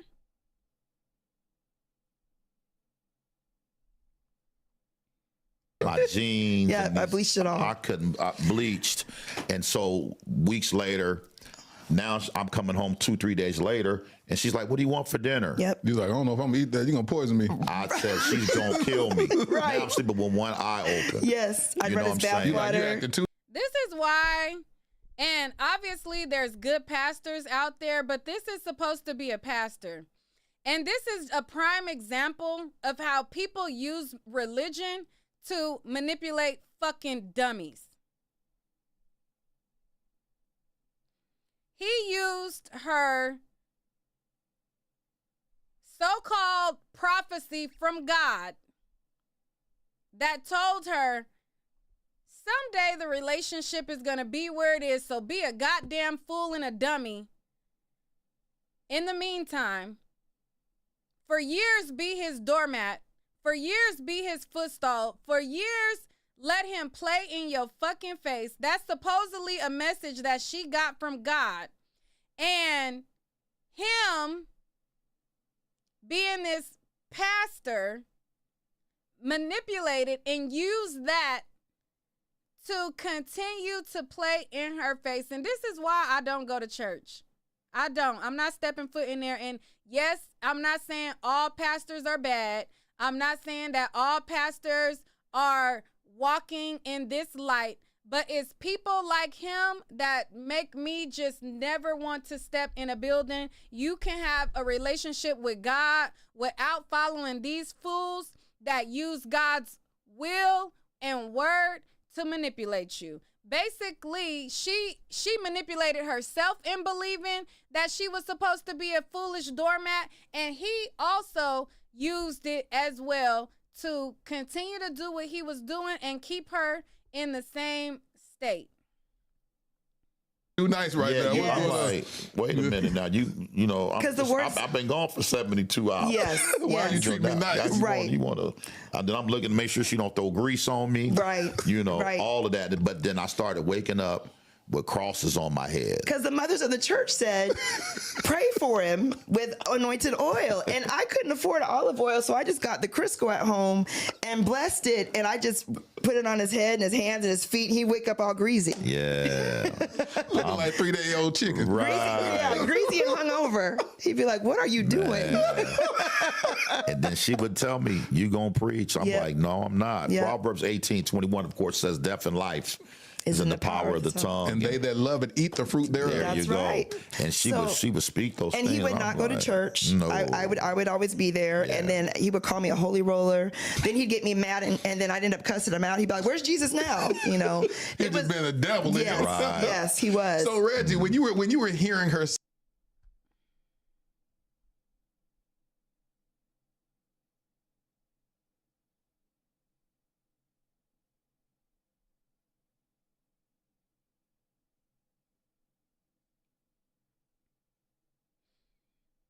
This is the example of somebody who literally hates your guts, but is there with you for convenience. Because y'all got kids together, it is convenient and cheaper to keep her. But this is not a man who loves you or cares about you in the slightest. He actually despises you and hates your guts. But because you so hell-bent on having a man and staying with the man and being his wife,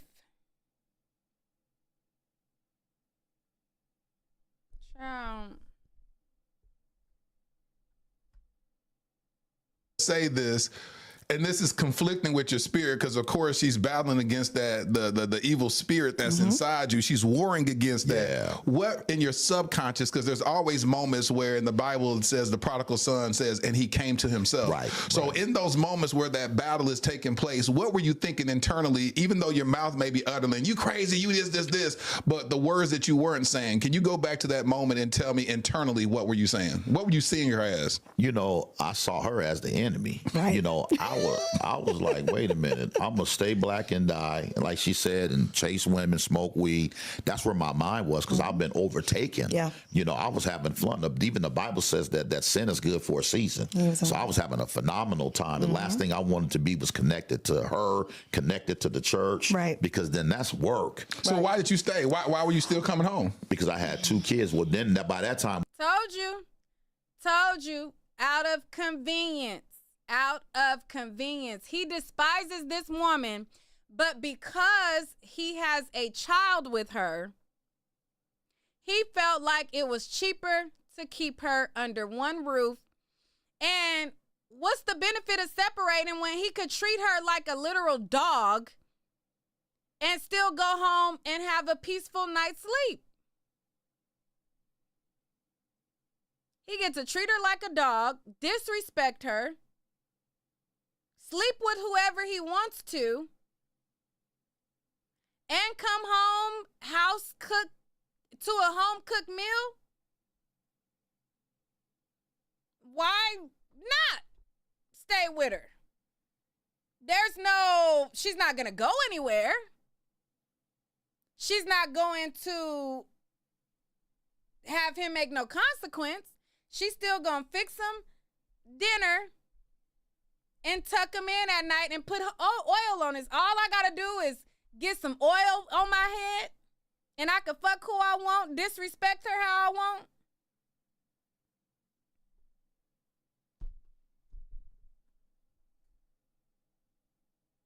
we had 3, I was always a phenomenal father. I was a horrible husband. Yeah, he was. You know, but when it came to my kids, you know what I'm saying? And so you looked at being outside the home as a failure. But you had to stay in the household, no matter how you showed up as a husband, but you wasn't going to relinquish your responsibility as a father. I would tell her all the time, I'm not going to let another, I had 2 daughters who are right now 31 and 29, and I always told her, I'm not going to let another man come in here and feed my children, my daughters especially. That's not going to happen on my watch. So I just said, well, and plus I came from a 2-parent home. Even though my dad had 10 kids by 6 different women, he married my mom and had me and my 3 sisters. Right. So before that, he had 6 kids. Yeah. So coming from a 2-parent home, that's all I knew. So I'm like, we just going to work this out. So I came from dysfunction. And that was our normal. So there was even one time one of his girlfriends came to my job to confront me because she found out about me. And I had to be like, chick, I'm the wife. But oh, what a badge of honor to be the wife. I'm the wife. He disrespect me. He go sleep and put his peen in every which way. But at least I'm the wife, though. See, that's why, child, I cannot. Enough of that. I just wanted to go over a couple of topics with you guys. It's a whole lot of going on. And, you know, sure, if situations like that is the reason why I will continue to be single, because I'm not playing when it comes to disrespect. Now, sticking your wiener in other girls and then coming back and then you disrespecting, and that's just not gonna fly. I might make my video public from when I was 19 years old. I shared with y'all my story time where I was dating a guy when I was 19, and he thought he was about to disrespect me, and I maced his ass.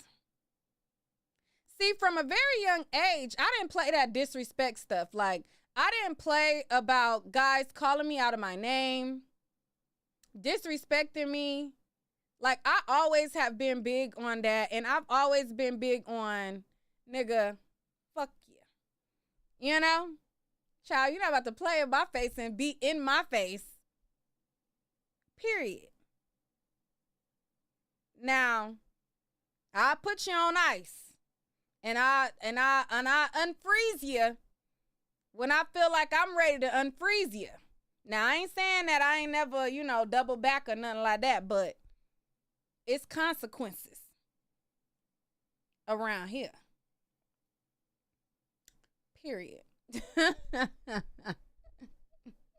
It's consequences around here. You're not about to play in my face and think shit sweet. Period. But yeah, so I just want to go through it. Let me see how many people y'all ready for the show to be over, or should we go over something else? Let me see how many of y'all is there, how many likes we got. If we ain't really got no likes like that, hold on. I haven't even viewed how many people is watching or not.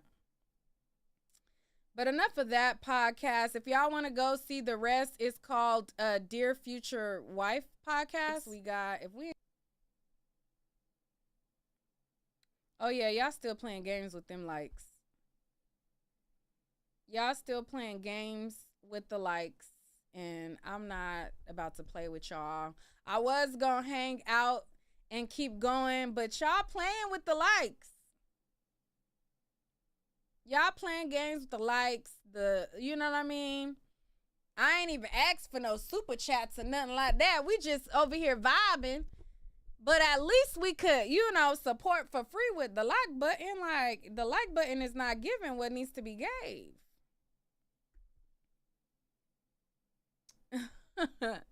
It's consequences around here, period. I put a nigga on ice so quick. So quick. Period. I'm good for putting you on ice. You do something I don't like, you're on ice. You play in my face, you're on ice. Now, if I decide to unfreeze you, It's gonna be because I want to. But I'm gonna put a nigga on ice for sure. We not playing these games. What? We are not about to play. We ain't playing these games. And you know what I see with a lot of women? They deal with men because the men deal with them on daytime. We're not doing that. You deal with me on when I get ready on my time. Period. Stop conforming to daytime. Hell no. All right, I wanted to talk about, before we go, let's talk about Clarissa Shields. Now, Clarissa Shields is dating Papoose. And I'm like, did she threaten me? Is she saying she want to knock me out, or what is it giving, honey? What is it giving, sweetheart? Is you mad? Are you upset? She real angry. I'll talk about the Clarissa Shields stuff, and then I'll be out because baby girl is upset. Let me pull up the stuff. I was gonna make it its own video, but we might as well. I just have to clip everything and make it its own video.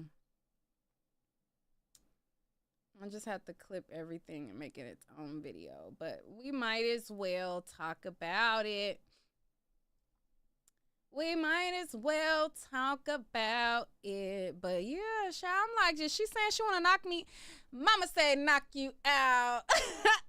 I'm like, does she want to knock me out? I mean, girl, what's it giving? All right, so this is Clarissa. She is currently dating. Hold on, let me pull up a picture of her and Papoose. Clarissa and Papoose.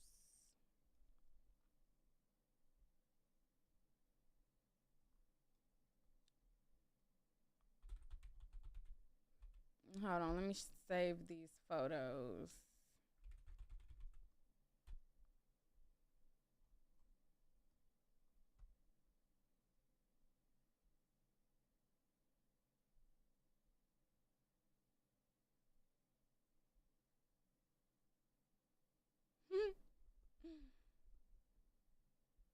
Let me show y'all what's tea.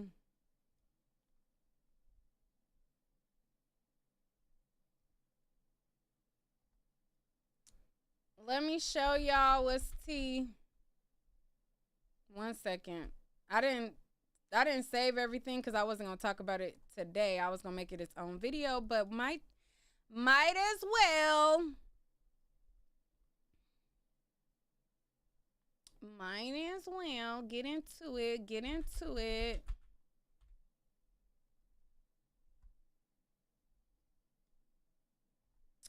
Let me save these images real quick. 1 second, y'all.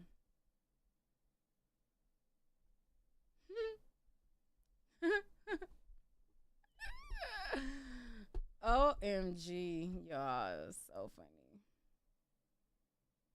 Let's see.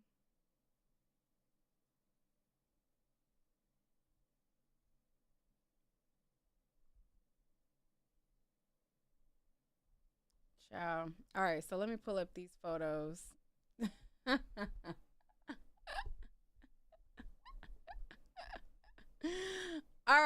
All right. Let me go to these photos. Let's get into it. So, as you guys know, Papoose was dating Remy, and then in the midst of him and Remy, like, you know, Remy had her do Easy to Block, and then he had his girl, which was Clarissa. So Clarissa is a professional boxer, and she is one that holds a heavyweight title. And they have been making headlines as she has been labeled as Papoose mistress because he is still married to Remy Ma. She has been going on her fights, and at her fights, she has been accompanied by Papoose. She has also gone to different award shows and different events. And oftentimes people would make comments about the way that she dresses. Her attire, a lot of people felt as though her being famous and having money and access to stylists and things like that, a lot of people felt as though her attire was underwhelming and they did not like the way that she was dressed. And I also did not like the way that she dressed either, because I thought that, you know, she has to dress for her body type and find what is flattering on her. So let me look up the current photos and go from there. So after a lot of people was basically making comments about her outfits and saying that she needs a stylist, saying that she can't dress, saying that, you know, she makes too much money to look like that and so much more. She had showed up to, I think this was, let me see, I'm not sure what event this was, but she had showed up to an event and this was like her attire. She had like a curly wig with this outfit on and things like that. And she was showing off her outfit, and a lot of people felt like she could have came harder. And a lot of people would always say, you know, get a stylist, get a stylist, get a stylist. So now that she has gotten a stylist, she has been doing a lot better. Okay? So she popped out first with an outfit that I commented on the blogs, and I'm like, okay, you know, she's getting a lot better with picking, you know, an outfit. So this was a week ago that I made this comment under the neighborhood talk. And so this was her showing off her look. Okay? So it was her. She had braids, she had makeup, and she had this flower dress that was on her, etc. So I made a comment and I said, over here, she looks cute here. She is improving, okay? I said she looks cute, she's improving, because she looks like she got a better makeup artist that can contour her face, make her features pop out. And I thought that the dress choice was an improvement. Now, the reason why I felt like it was an improvement, because she still has to find out what shapes work for her. So I said she hasn't mastered what shapes complement her body, but she will figure it out soon. Even though she has a toned body, she can't wear stuff that the BBL girls are wearing. Different shapes complement different bodies. So what I meant by that was, this shape looks good from the boob down. From the chest up, because her shoulders are so broad and she's like very muscular up here and she's flat chested, the top portion is not something that complements her shape. So this type of outfit where she has broad shoulders and no boobs, to me, it's like a slight improvement, but not hitting the mark. So then she paired up with a stylist and she popped out with this look. And this look, I thought she looked gorgeous. She figured the body, you know, the stylist figured out clothes that complement her body type, that look sexy, that look cute, and that complimented her well, and styled her look together and made it look nice. Okay? So these are the photos that she popped out with.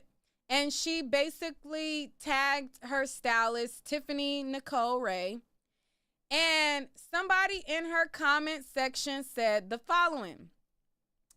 They said, "We never said she wasn't beautiful. The face card doesn't decline. We spoke on the style and era, and she read the comments. She's rich, so we wanted to see sis pop it. She definitely doing just that." All right. And to that, Clarissa responded and she says, "I didn't read one nasty comment. I definitely do nothing because of some trolls." So when I saw the slides and I was going through and I'm thinking, oh, she looks cute here. And then when I read this where she was like, "I didn't read the comments. I don't do anything because of some trolls." My comment was this.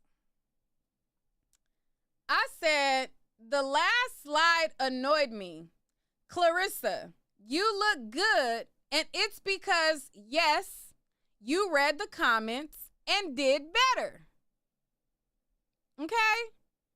I said, yes, you did read the comments, because not only is my comment under this thread proof that she read the comments, because under this comment, she's clapping back at me and talking about how she been knocking out females and whoop.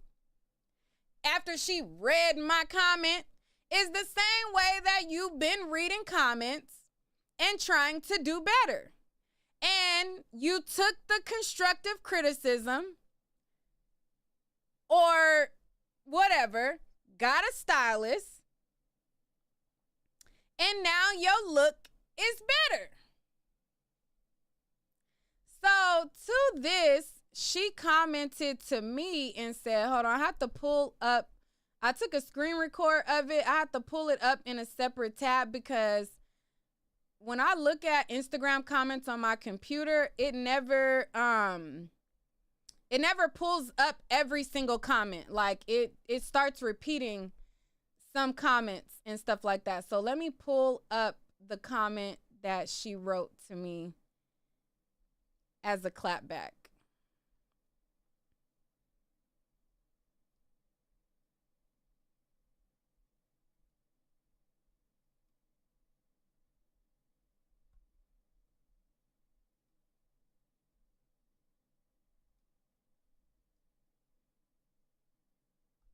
All right, so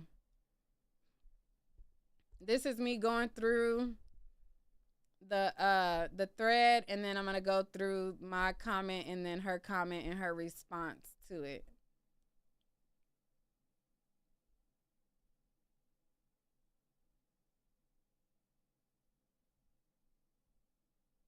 All right, so here's my comment.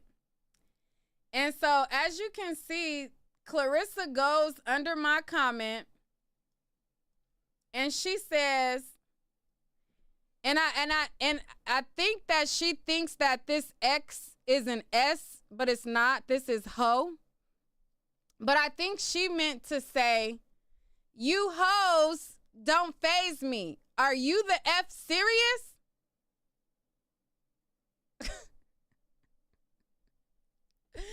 So I guess she called herself getting me together because I said, "Clarissa, you look good. And yes, you read the comments and did better." So she responded to me because I was annoyed that she even had said, "I don't do nothing because of some trolls." It's like, yes, you did change up your look because of what people were saying. Because before that, you was dressing completely different. "You hoes don't faze me. Are you the F serious?" So then further down, she replies again and she says,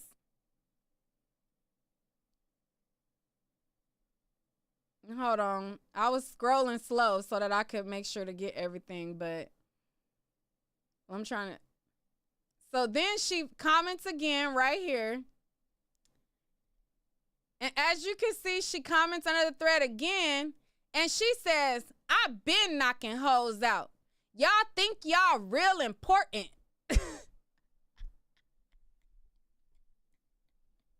It's like, ma'am, who said anything about fighting? You're a boxer. Of course you knock people out. Like, that's your job. That's your profession. That's what you do as a profession, is to fight people. Like, okay, you fight people for a living. I've been knocking hoes out. Y'all think y'all real important.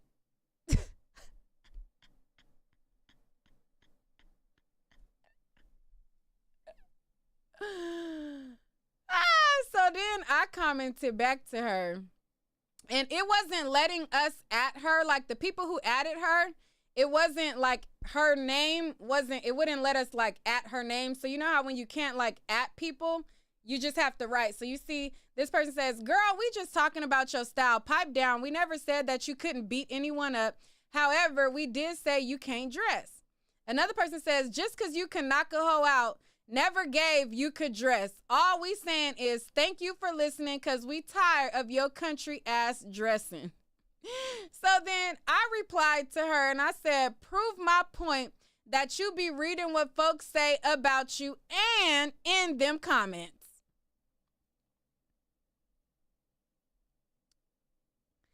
So then some other people started to reply in the comment thread, and this was after I did my screen recording.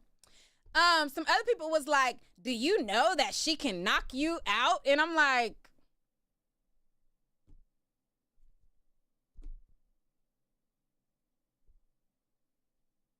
she's a boxer. That's her profession. If she goes up to somebody who's not a professional and she been training since she was a kid and she can't knock them out, then something will be wrong with her. But just the fact that she's capable of knocking somebody out because that's her profession, when people go and tell somebody that somebody can knock them out, she's a boxer. And if she puts her hands on me, and me knowing that she's rich,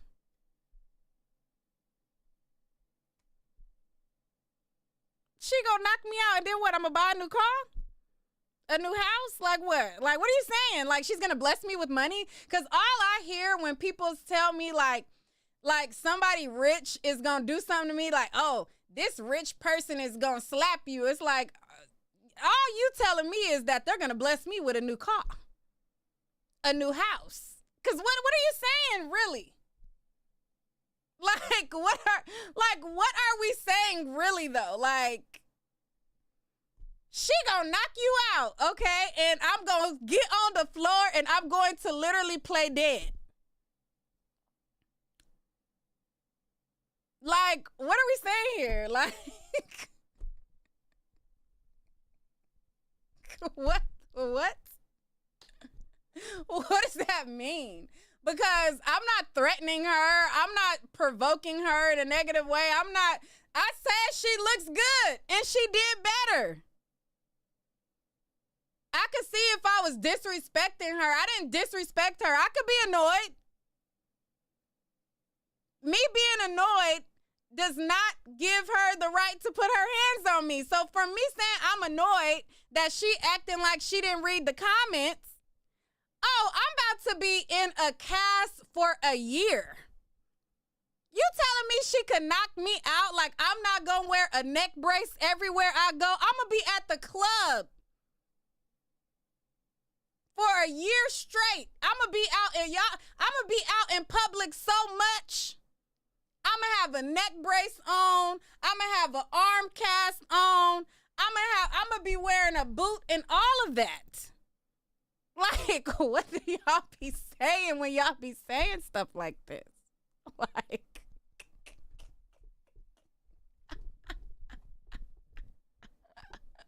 what the fuck? In what world hell do you think a professional boxer, somebody that's a professional boxer, is about to knock me out? And then what? Like, she gonna knock me out and then what? Like, and if she knocked me out and it severely hurt me or harm me, she just gonna bless my child with some money. Like, either way, money is coming over here. You know what I'm saying? Like, she gonna knock me out, and then if I'm severely hurt to where, you know what I mean? She just secured my daughter's future. Like, what are we saying here? Like, what? So, but you know, a lot of people have been talking about her attire and how she's dressing. Another person, before she made her switch up with this stylist, the Don't Call Me White Girl podcast was also speaking about her appearance as well. Now, I thought this was interesting because the Don't Call Me White Girl, never mind. I'm going to just play what she said. I bust that is what I do. But no, this goes live, okay? I'm going to just put it all out there.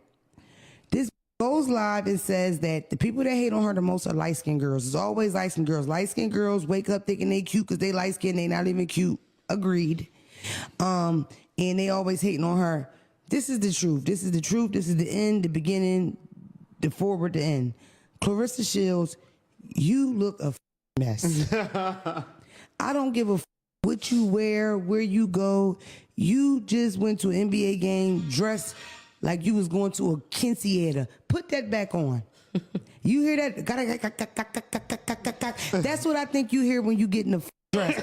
You wear prom gowns to movie theaters. You be looking a mess. I just watched you fight a from Brooklyn in a pair of soft butters. Butt naked. You look a fucking mess. You need a goddamn stylist. Some of it is not your fault. I find that people that have underbites are funny looking. When you look at Clarissa from the side, Clarissa give this. She can't help that shit. All right. And this was before the stylist. And so after the Don't Call Me White Girl podcast and after all of the online chatter that she claims that she doesn't pay attention to, and after her statement, let me pull up her statement about the white girls, the light-skinned girls, because she said that it's only the light-skinned girls that hate on her. It's like you are looking at comments.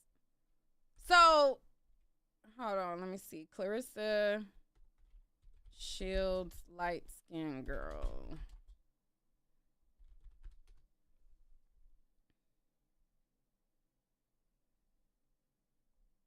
Let's see.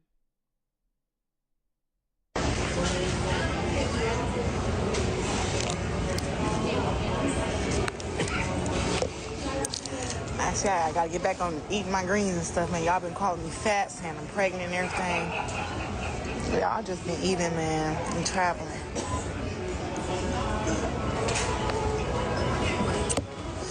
What's up, y'all? I don't like you. That's what I said. My ass is all fat. Well, I'm not fat as y'all usually be out of camp, but I'm a little heavy. Oh, that's why I came live. I see it's some people that's offended, or the light-skinned girls are offended. Some of them are offended by what I said yesterday. And I clearly said, if you a light-skinned girl and you love me, I love you too. But if you a light-skinned girl and you always coming for me and you being a mean girl, I don't like you. That's what I said. But haters come in all different shapes, sizes, and forms. I ain't got nothing against none of y'all, man. If you don't like me, I don't like you. If you love me, I love you. Whether you black, white, Mexican, Puerto Rican, whatever. You know what I'm saying? But that's the only time that I'm gonna say that. Now, since I woke up this morning, I probably got 3, 4 light-skinned girls who made posts saying that I'm ugly and that that I came for them and all that other stuff. And I'm like, Y'all just proving my point to what I said. Some of these light-skinned girls be mad that they not dark or they got low self-esteem or something, but I literally was not coming for them. I literally just was saying, from my perspective, from what I'm seeing when I'm blocking girls and girls is making rude comments, I click on their page and be like, oh my God. Another one. But yeah, it's some listen. It's some light-skinned girls who love the fuck out of me, and I love y'all too. But if you a light-skinned girl, you coming at me saying that I'm ugly because I'm dark, or you don't like my features, or you don't like how I dress. Do not transport any. I don't know who made y'all the fashion police to tell me what's good. Ma'am, I'm dark-skinned. I've been dark-skinned my whole life, and I don't like how you dress. Before you had the stylist, like for instance, you have on a winter vest that has Gucci print on it with an afro and a flower. This vest and that flower don't go together. This is giving gritty. This is giving, no. Like, if you had on a nice, sleek, black dress or something, then the flower would make sense. If you had on a sleek skirt set or something, this don't make sense at all. And I'm dark skinned. Now the lights that I have on, they might brighten me up a little bit, but I'm dark. Okay. So the light skin comment was crazy because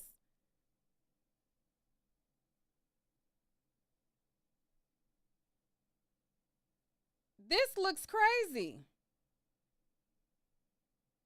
Boxer briefs showing with this, with that looks crazy. That has nothing to do with the color of their skin or anything. I'm not saying that the flower is not cute. Somebody in the chat said, I like the flower on her, it's cute. I'm saying that you cannot pair this flower with this vest. With these boxer brief thingies. That's all I'm saying. It don't go together. It's like pick one. You gotta pick one. Am I going girly and cutesy? Or am I going street? It don't go together. Another woman on Facebook had an interesting take on Clarissa as well, and people who are championing her new look. Let's hear what this woman has to say.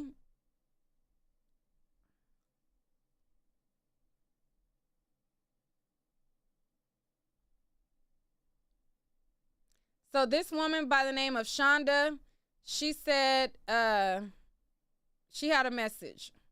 Yo, so y'all seen these new pictures right here of Clarissa Shields?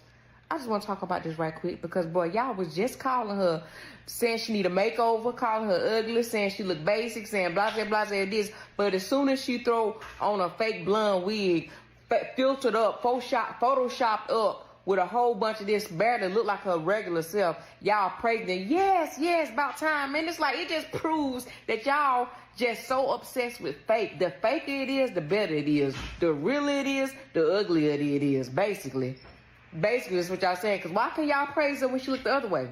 But all of a sudden, now she looks fabulous. She looks beautiful. Yes, she did her thing. Like, she don't even look like herself. No shade to her. I'm just saying, the pictures are heavily photoshopped. The pictures are heavily filtered. And it's like the internet has clouded us. We don't, from real. Like, it's like the faker it is, the better it is. Like, what? That's just so weird. Like, why can't y'all praise her both ways? Praise her when she look regular. Praise her when she look, when she did up or whatever.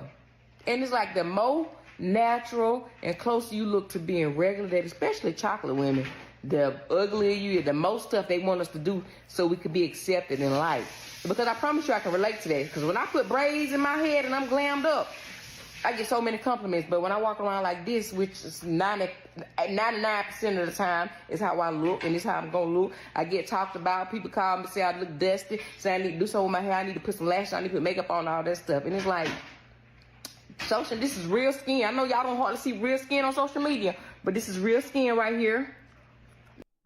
Natural 4C hair right here. I don't know who the Shonda lady is, but I think that what people don't understand is styling. Whether you have real hair or fake hair, it's about styling. Like, if I seen a grown woman with those 3 poofs on her head, the way that it's on her head like that, I wouldn't particularly like it either.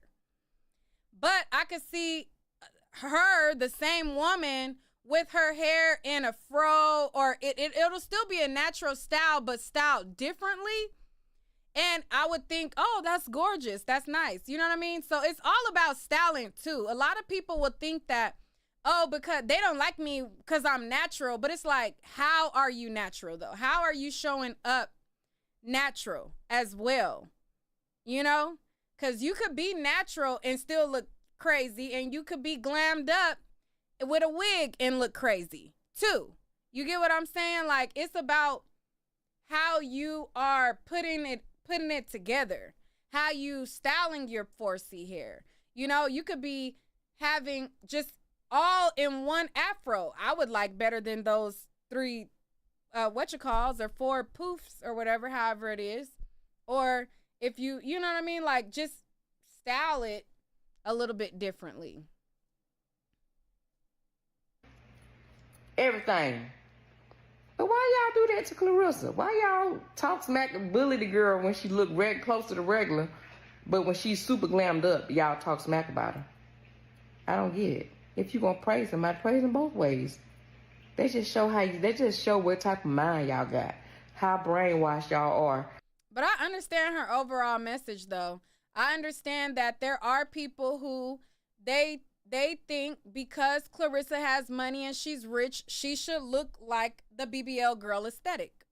And a lot of people who, you know, when they're clapping back and they're talking about, you know, the way that she dressed and everything like that, that's what they have in mind. They're like, you're rich, you have access to a certain amount of money and income, and they are expecting her to be of the aesthetic of the BBL girls, or the, you know what I'm saying, the rich girls and stuff like that. There's a certain look and there's a certain expectation of aesthetic that people are perceiving people to have. So I understand her point, but you know, it just was when she inserted herself into the point, I was like, I can't agree all the way, but I get what you're saying. Because people they claim they like people in their natural state, but do they really? I get what you're saying on that.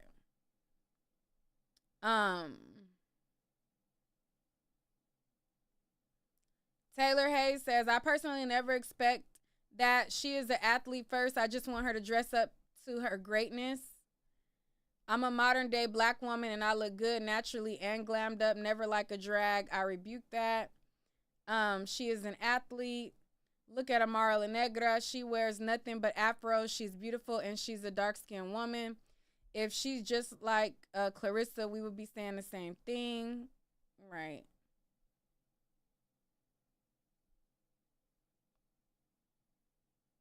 Right, exactly. Let me put this comment up real quick. Hold on.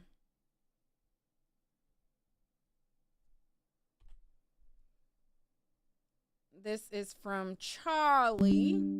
Charlie! Y'all remember that? Charlie! Let me put up Charlie comment.